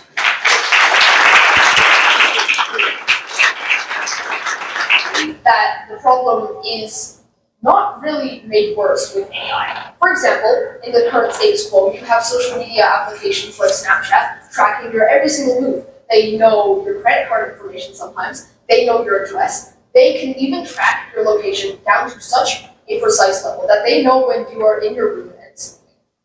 So, my friends, I want you to leave this room today, not convinced by me, but rather convinced by the truth. The correct path for the education system. With artificial intelligence, we can help our most vulnerable, keeping them from being neglected and falling through the cracks of society. If this motion goes through, our next generation of children, our next hope, will have their futures significantly hindered due to a decision that they could not control, and we could have easily stopped. So, ladies and gentlemen, pick the futures of schools. Pick equity in schools, and pick AI in schools. Thank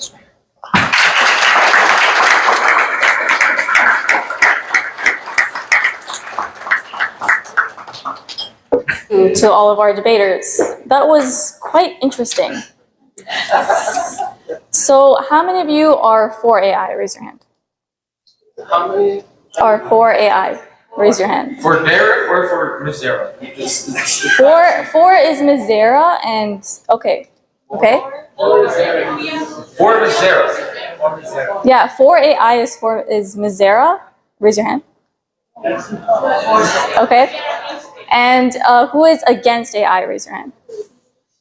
In schools, okay. No. English better, please. AI in school and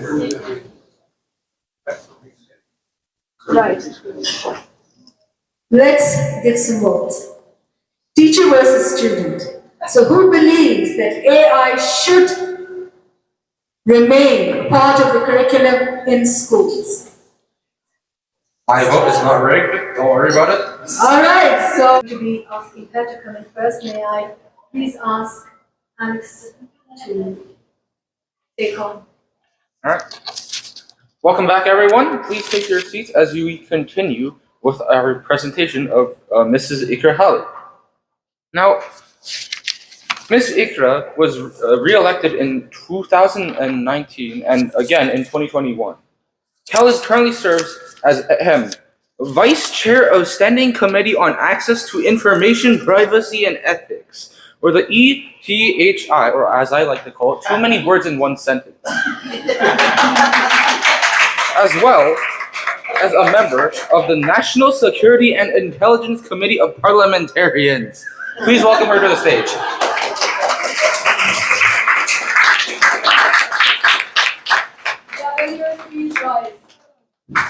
Pop up right here. How are you, my friend?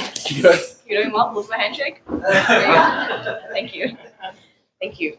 Beautiful. Thank you. Good evening, everyone. Is it evening or afternoon still?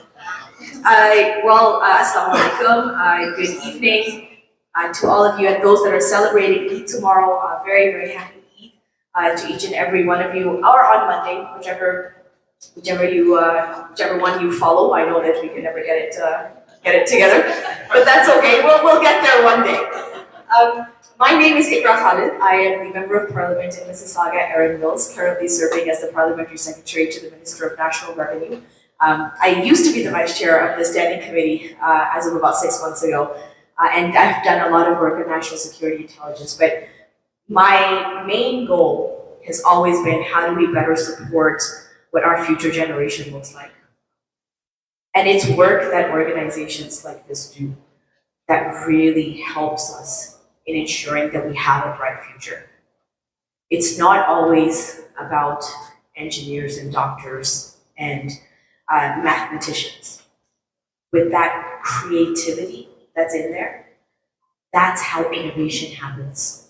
And what I see, the kids that I've interacted with, the people that I've met here today, you are all innovators. You are all a contributor to what our future is going to look like, to what the challenges of our future hold. You guys are going to be our problem solvers.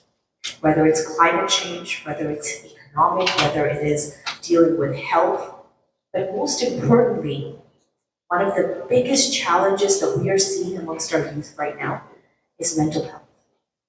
And that's where empowerment really comes in.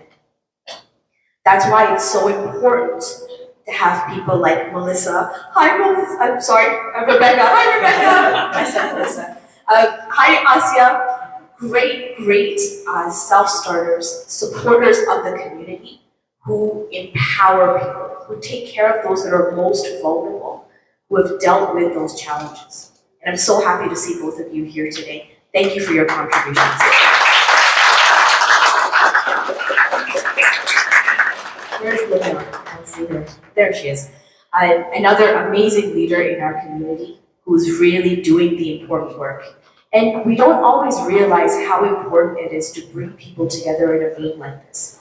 Because a lot of the ideas that flow from one another are organic. That networking opportunity, that ability to have a face-to-face conversation, to explore ideas, to disagree without being disagreeable. It's a social skill that we really need in our lives nowadays. And I just want to say how proud I am of the work that all of you are doing in each and every one of your capacities. And I want you to know that I'm here as an ally and as a supporter to make sure that we are continuing to build bridges amongst each other for a stronger future, that we are building our youth, that we are protecting those that are most vulnerable, and that we are moving forward in a way where everyone feels included within our community, a community as rich as Mississauga, as Ontario, and as Canada. So I want to recognize that amazing work by inviting Lubna up here to receive a small token of appreciation on behalf of the Government of Canada and myself as your Member of Parliament in Mississauga, Erin Mills. I look forward to continuing to work with you, but today let's celebrate all of you. Thank you all very much.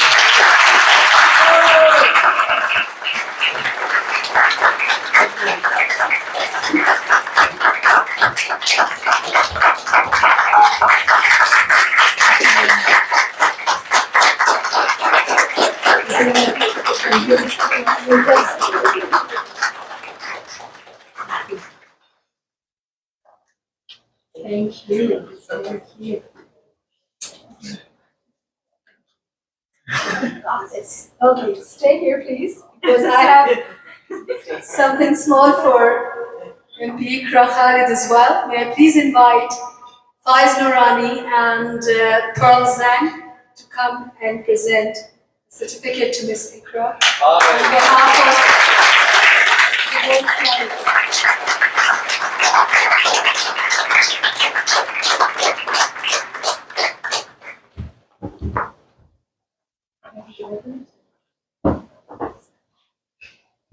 Thank you so much. Really appreciate it.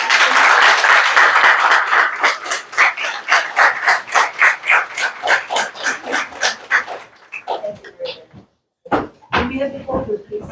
It's a really nice photo. I'm going to keep this. Thank you. Thank you for your time.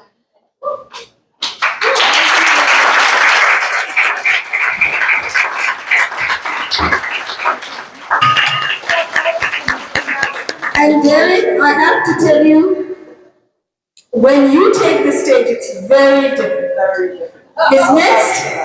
His next debate is at Parliament Hill Toastmasters. And I've arranged that, and let's see. They've lost to Gavel Club about 5 years ago. I hope they lose again.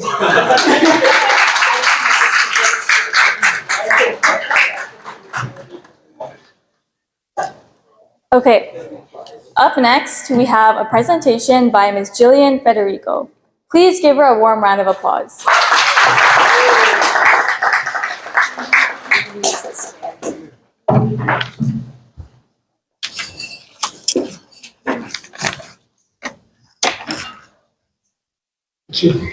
I don't know who that person is on the screen. It is indeed a great pleasure to be invited back to speak. But as I've been sitting listening, I've been thinking that one of the difficulties in pre-planning what you want to say is that as people before you speak, you can think of all sorts of other things that, oh, I wish I'd thought about that, or I'd like to be able to comment about that. This time, I have not brought a PowerPoint with me because last time the artificial intelligence wasn't working, and so therefore I didn't have access to the PowerPoint, so you can tell which side of that argument I'm on. However, you don't have to have any trepidation over the sheaf of papers because actually only one of them has writing on it and the other is blank. Ritesh, I guess your charm did get through to me, because you managed to convince me to be here. However, I am very much a supporter of any kind of initiative which allows youth to develop their leadership in leading other youth. I am a member of the Board of Governors of the Army Cadet League of Canada, which focuses on that kind of leadership. I'm also a Dame of the Order of St. George, which is very committed to youth leadership. And the Voice Gavel Club exhibits many of the same principles that all of the other organizations with which I have been committed in the past have been committed. To celebrate the accomplishment of youth, and in particular, any initiatives that start with them. They are the people who are laying our foundation for our future. And as I get older and realize that the post-war world that I was born into in the UK has changed, I think it's very appropriate for us to be paying attention to our youth, especially the ones who are doing the thinking. As a Dame of the Order of St. George, I am an observer delegate to United Nations conversations about human rights, about the abuse of women and children, about the rights to education for women and children. And so therefore, to see a focus on the sorts of initiatives which are trying to help people in those circumstances continues to fill me with hope. As an older person, I've seen many changes in education, and sometimes I yearn for the days of the classical education, even if it was a little bit elitist, that I was privileged, even as a child in a working class family in the United Kingdom, I was still exposed to the subjects that the Greeks and Romans thought were important, an emphasis on philosophy and rhetoric, which lasted for centuries. If you look at the title PhD, which I think you've seen a couple of times on the screen today, doctoris means a teacher, and philosophia means the love of wisdom. And there you've got a lovely mix of Latin and Greek in a title for something which we hold very dear. Many professions require an ability, first of all, to love wisdom and to develop it. And secondly, to be able to speak precisely, articulately, and with erudition, and to be able to construct learned and reasoned arguments, positions, defenses, and deliver them respectfully and concisely.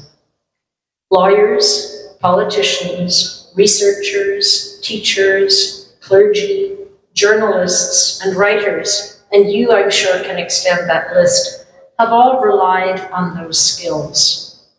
And sometimes I consider considerable dismay at exchanges that I see among our parliamentarians who have not been the recipients of an education which enables them to think before they speak. It's often that people will rely on what they consider to be very clever, witty repartee, rather than to be able to seriously discuss and defend the positions that they hold. And I think that this is something that we have to work to overcome. That wit and laughter should never ever take the place of reason and wisdom. Some people are very good at monologues, not so much dialogue. And some people do not want to engage in dialogue because they really don't want to hear what we have to say back to them. I recently had the privilege of completing a course at the King Abdullah International Center for Interreligious and Interfaith Dialogue about how dialogue can contribute to peace. And certainly in my position as chair of the Interfaith Council of Halton, I'm very concerned with dialogue. That organization was founded after 9/11 to try to get people to engage in dialogue. Dialogue means two-way conversation. It means being able to listen respectfully and to respond. When the other is no longer a stranger, we have much more motivation to explore relationship. We may not always be able to agree, but dialogue gives us the means to disagree respectfully and peacefully and still stand, walk, live together. Listening is also a great skill. In order to be able to debate effectively, in order to be able to engage in meaningful dialogue, one first of all has to be able to listen. Not just to think about what you're going to say next, but primarily to hear the truth of what the person who is speaking is giving you. It's a skill which is not helped by our bombardment with social media. Having read a lot of material submitted by students, I'm often a little dismayed at the demise of language, the demise of skills that we often took for granted. And, you know, when we talk about AI, unfortunately, Derek, I have constant explosive arguments with my computer over its lack of understanding of what I'm trying to say, where it tries to replace words that are meaningless or useless or inappropriate, or tell me how to change my spelling or my grammar, which I'm very convinced is already correct. For you who have focused on polishing communication skills, for the young people gathered here today whom we're honoring, you are modeling for your peers, and perhaps for some of your elders, some wonderful skills, which I trust will give you lots of support for a lifetime. And when we mention the word hope, it always makes me think of something I learned in a Greek class, a Greek fable about the opening of Pandora's box. Does anybody know that story? Okay, I can see a few of the older members of our group here. So perhaps it's important for us not to forget those classics. That when Pandora's box was opened, all of the evils that we now face in our world came out of that box, along with a number of other things. But at the last check, there was one thing left in the box that human beings could grab hold of. And do you know what that thing was? It was hope. Thank you.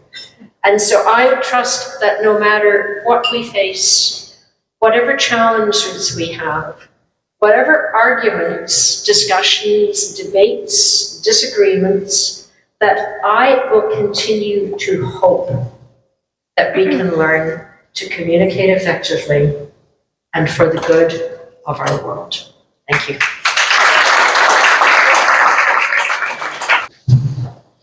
Thank you, Ms. Gillian. That was highly enlightening. Let us have a slight change of scene and let's welcome Owen Jang for part one of his wonderful performance. Please give him a warm round of applause.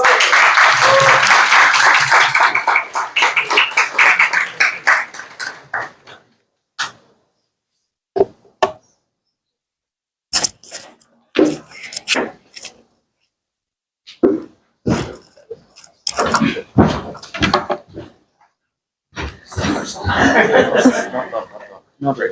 Okay.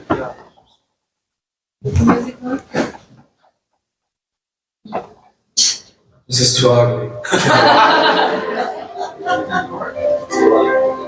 Can I just? Want to start it again? Okay. Hi everyone. My name is Owen Jen. I'm from China, and this is my first song, and this is my original songs.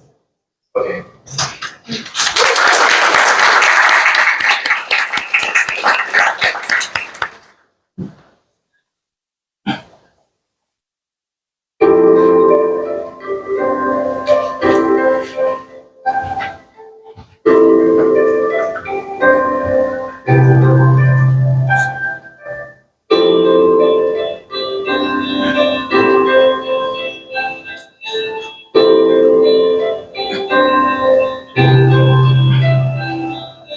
Never seen the castle in the air. The spring is over, flower falls. Do you know where I should go? Should I fall in bed? Middle of time. Neon crosses it is Sunday. Little star shining in the sky. One day I will hold you back. Let's forgive some time. Waiting for next spring. Oh, would memory talking about our dream. Only you and me know the secret between us. Waiting for next spring. Falling into the summer. Day by day spent alone to wake up. Life so fast, life so slow, getting more control. Stories still containing, keep falling in the dream. Rising stars again.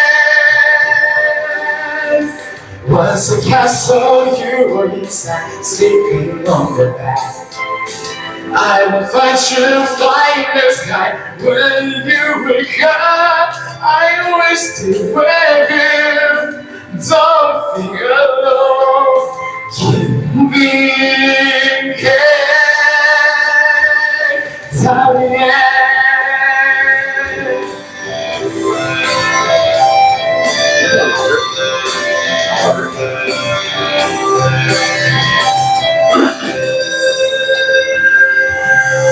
不知不觉又到夜晚，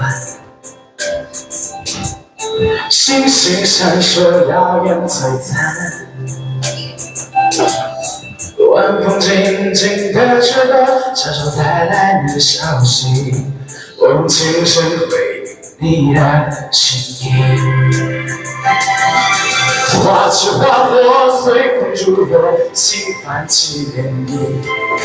日落之前，闭上眼睛，请你数到1，告诉我睁开眼睛。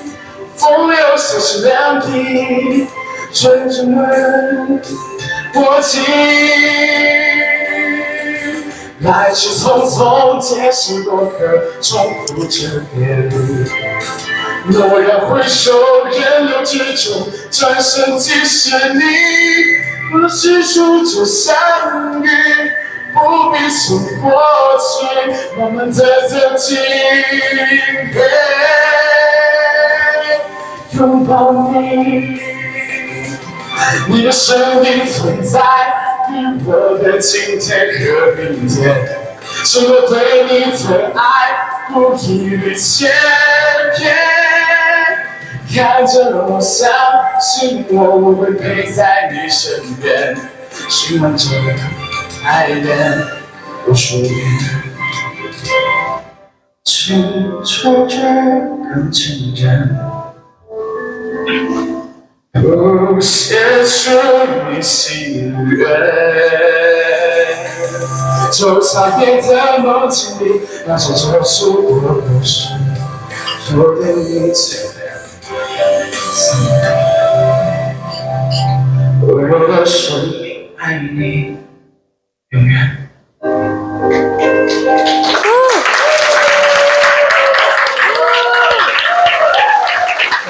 I got the lyrics. I got the lyrics.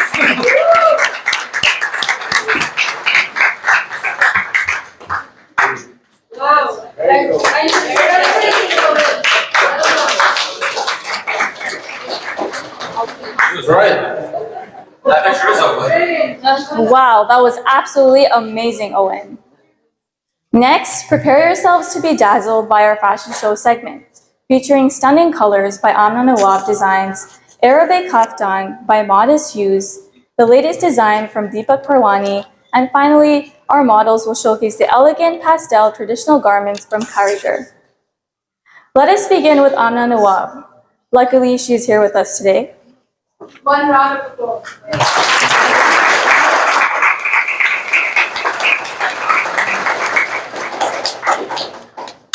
Amna Nawab is a Toronto-based fiber artist who views creativity as a language.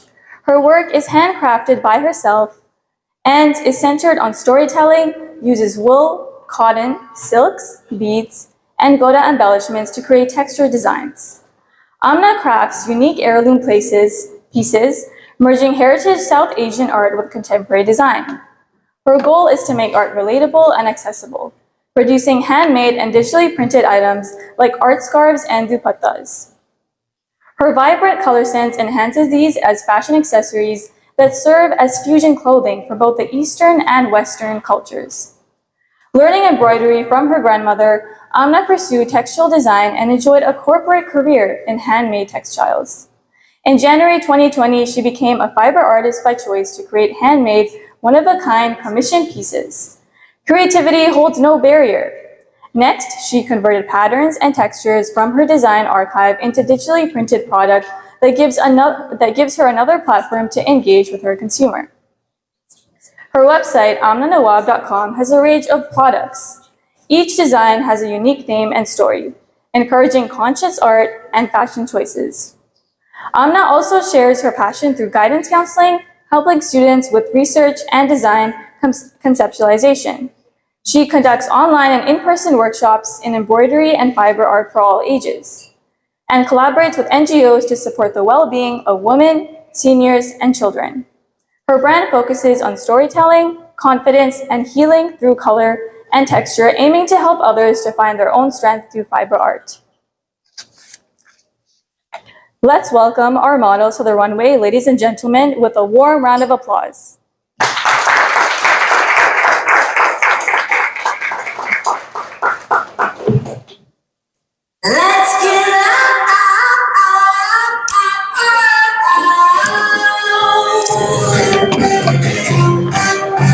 Let's get loud, let's get loud. Turn the music up, let's do it. I'm like, let's get loud, let's get loud. Turn the music up to hear that sound. Let's get loud, let's get loud, let's get loud. Nobody gotta tell you what you gotta do if you want it.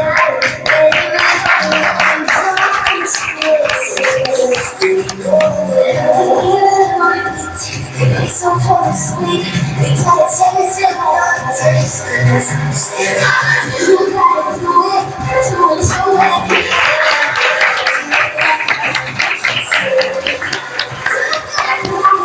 Do what you say.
Life is meant to be fun. You're not hurting anyone. Nobody loses. Let me make it free. Be what you wanna be. Make no excuses.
an amazing selection by Miss Susanna. However, if you haven't noticed, they actually halfway through that, they actually changed to a different designer.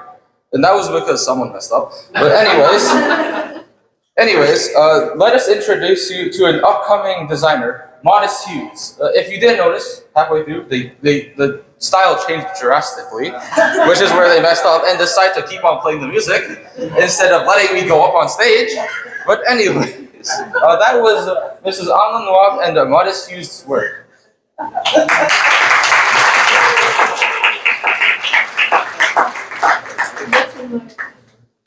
Thank you for those stunning performances, both to the designers and the models. And now, let us welcome Hassan Zahidi for his performance. Hassan and his family have been extremely supportive of our cause, and we thank them for their dedication. Hassan is a very fine performer and a guitarist, so let us welcome him for his first solo.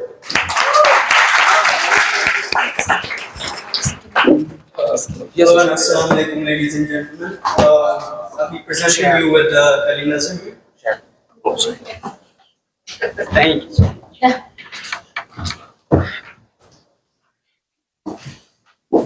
Like it says, I've taken a lot of inspiration from Al Tasnam, so I'd like to present Ali Nazar.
I wish I could understand the language, but we all thoroughly enjoyed the music and melody.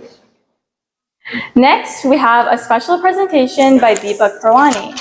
He is not with us today, but all these 6 garments that will be on sale, funds will go to our cause for today. Deepak is ranked as one of the top designers in the world. Please give Deepak Parwani Designs a warm welcome.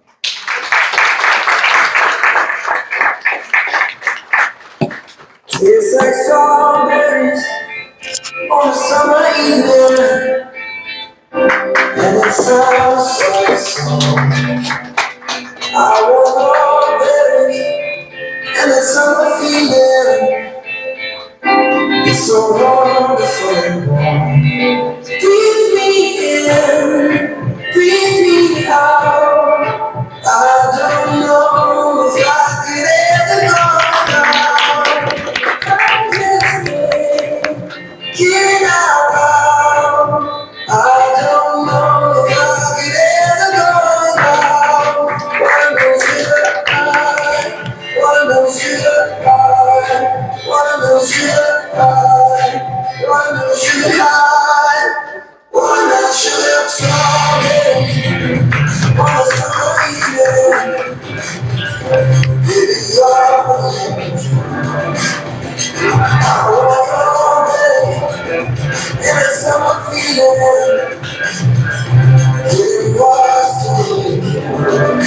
Breathe me in, breathe me out.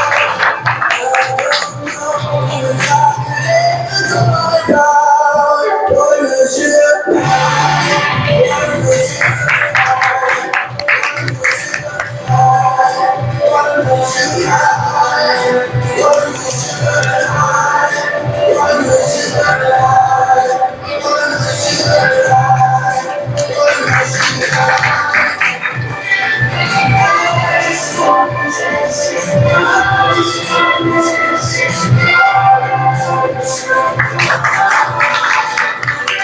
It's a strawberries on a summer evening, and it sounds like a song.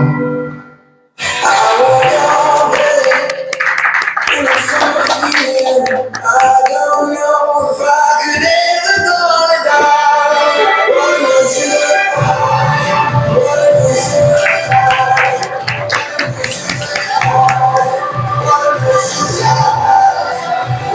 sugar high, wanna sugar high, wanna sugar high, wanna sugar high, wanna sugar high.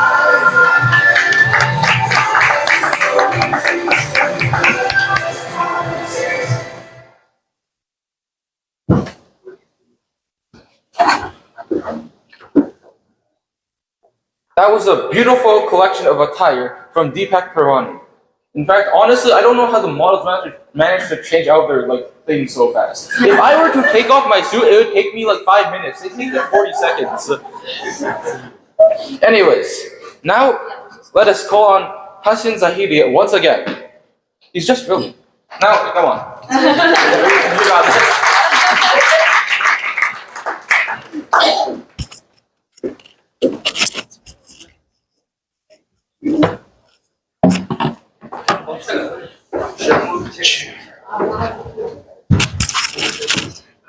You got this.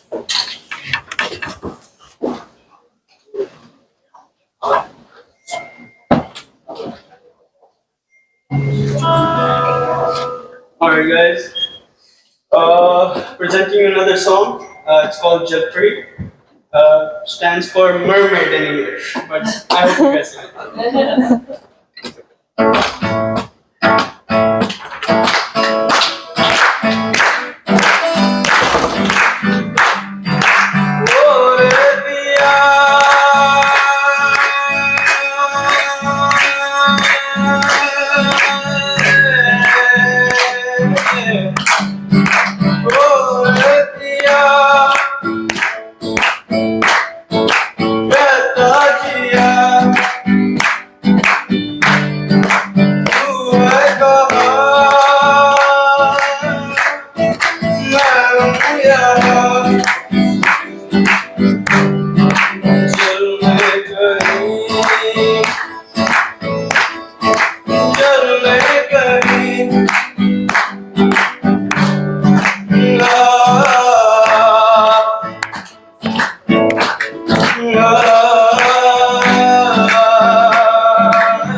Jaana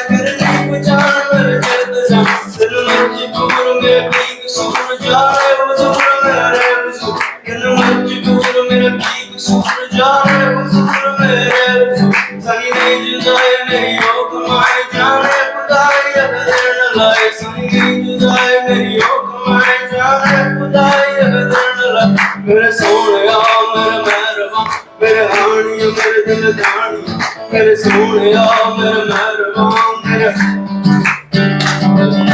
दिल मेरी जान जाने जा मेरा दिल मेरी जान जाने जा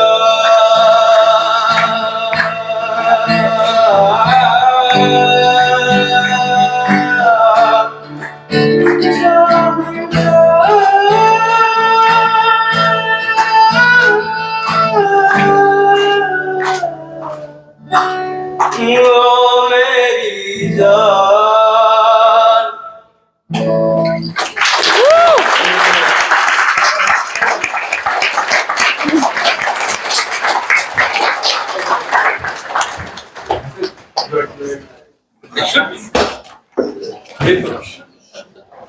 Well done. Amazing.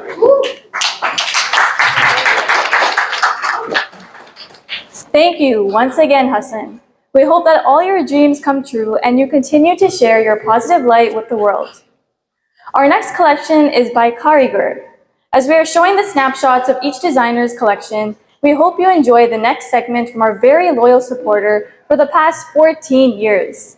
I'm going to give it one last try. Karigur. Our models on the runway, once again, please give them a big round of applause.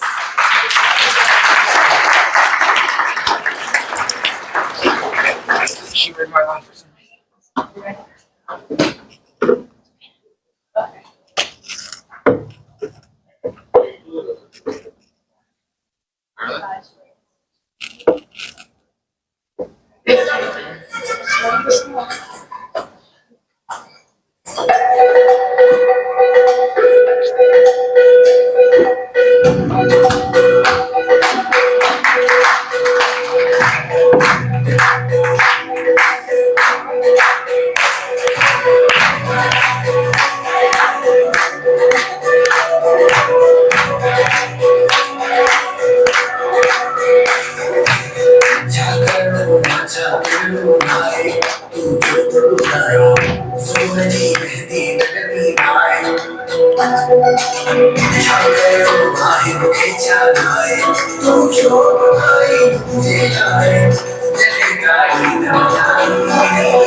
Thank you, Karigar.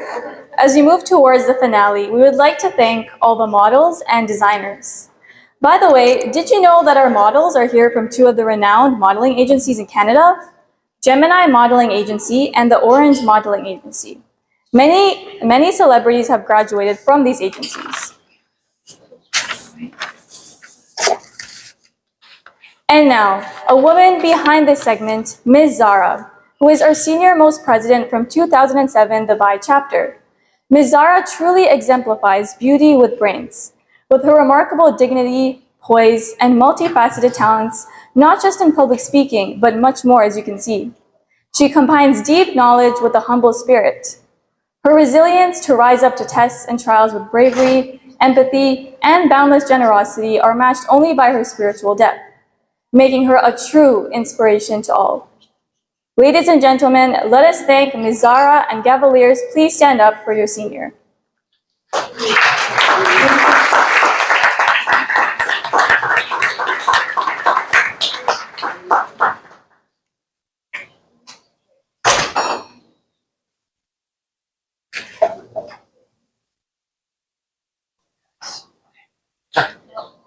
Go back to final.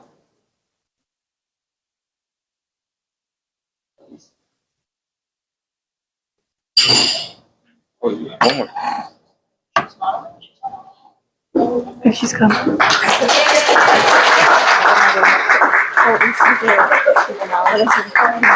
Least awkward silence, by the way. Okay, thank you, models. Thank you, models, for coming and being a part of our fundraiser today. So I just have one last time, them on the stage, please. They're from Orange Models as well as Gemini Models. So let's welcome them all on stage one last time, everybody.